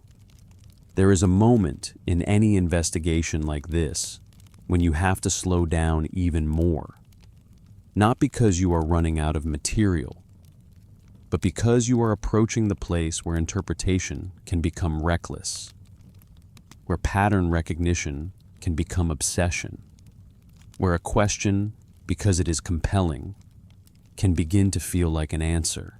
And that is exactly where responsible inquiry has to do the opposite. It has to become more careful, more patient, more fair. Because for more than a century, Assyriologists and historians of religion have been reading these texts with extraordinary rigor. They have excavated the cities. They have built grammars from scratch. They have compared hundreds of manuscripts. They have watched scribal traditions evolve across centuries. And they have developed a mainstream position that is not lazy, not dismissive, not simply they don't want to believe.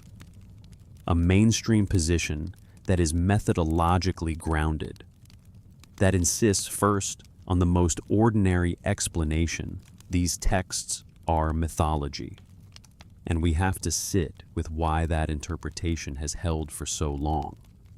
One argument is comparative. Ancient cultures everywhere personify forces and weaponize nature. Storm gods, lightning, flood, fire. These appear across mythologies, not because people witnessed advanced technology, but because nature itself is overwhelming and terrifying, and personification is how early societies framed meaning. In that reading, the weapons of gods are narrative expressions of what gods represent. Enlil is wind and storm, so wind becomes his instrument. Ninurta is warfare and the violent ordering of the world, so weapons become his language. Marduk's triumph over Tiamat is not a battle report, but a cosmology, the ordering of chaos into structure, the establishment of boundaries, the formation of the world as a meaningful place. This interpretive framework has deep roots. It explains why a cosmic fight can mirror social order, why kingship ideology can map onto divine council scenes, why weapons can function as symbols of authority. And then there is the argument from politics.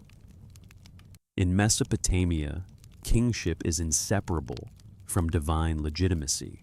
A king claims to be equipped with a god's weapon, as rhetoric, as propaganda, as a way of saying, my violence is not merely mine, it is authorized by the cosmos.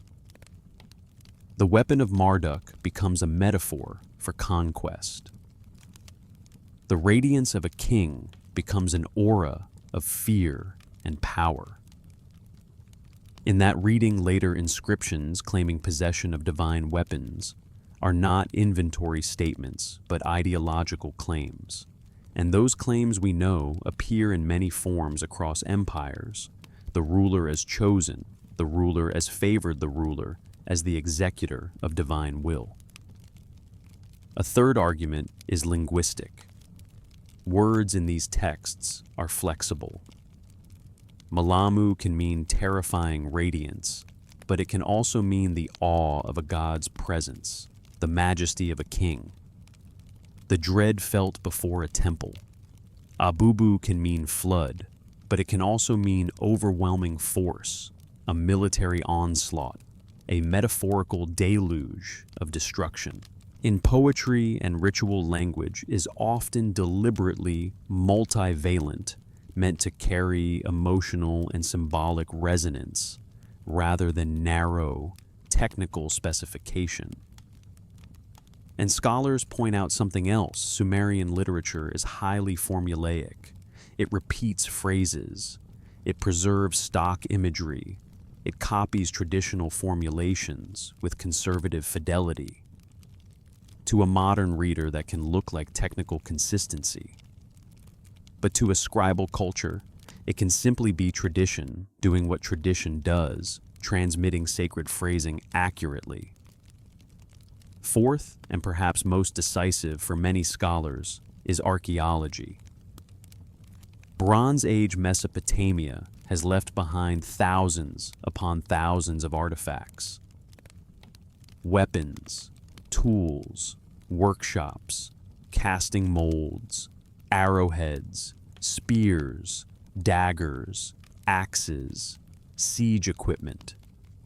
We understand the material world of these societies with great clarity in many respects. And in that material record, there is no clear evidence of advanced devices, no guidance systems, no energy weapons, no technological continuity that would support the idea that these were literal descriptions of high technology. We can point to unusual chambers. We can point to metal linings. We can point to objects with unclear function. But scholarship tends to interpret these as ritual architecture treasuries, symbolic storage, or simply engineering choices made for reasons that are not yet fully understood. And there is also the argument from mythic universals, weapons that speak, weapons that return to their wielder, automata, magic tools with personalities. These appear in Greek, Norse, Celtic, and many other traditions. They do not require literal machines to exist as narrative devices. They are part of how human imagination dramatizes power, turning objects into agents' tools, into companions, weapons, into characters. A sixth argument returns to consistency. Religious traditions can be stable across long spans of time. Scribes were trained to copy accurately. The stability of a weapon description may reflect stable transmission of sacred text rather than stable transmission of technical documentation. The aim in scribal schools was not innovation, but preservation. And then there is the warning scholars repeat, because history has trained them to repeat it. Claims about advanced ancient technology are often made, and when tested rigorously, they often collapse. Misidentified objects become sensational. Anomalies become grand narratives. But the deeper you look, the more mundane explanations reassert themselves. So, the mainstream position is not simply a refusal. It is a discipline, a habit of choosing the simplest explanation consistent with evidence, a habit of demanding material corroboration, a habit of treating myth as myth, because myth as myth already explains so much.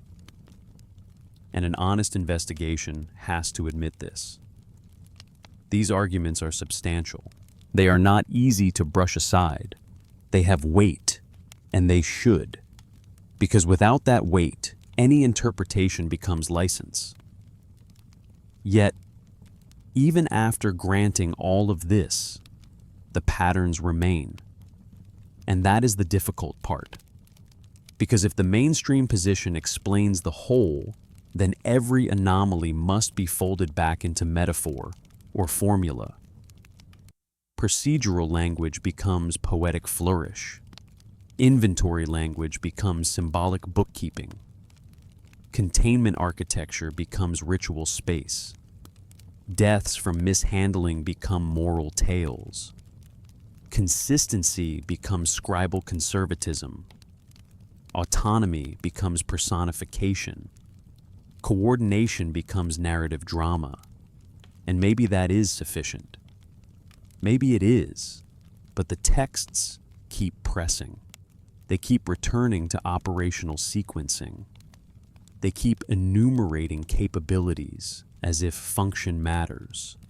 They keep describing access restriction as if hazard matters. They keep describing weapons that need to be put to rest as if dormancy is a real state. They keep describing locks and bolts and opening and sealing as if the act itself mattered beyond symbolism. And there is an even quieter problem beneath all these debates.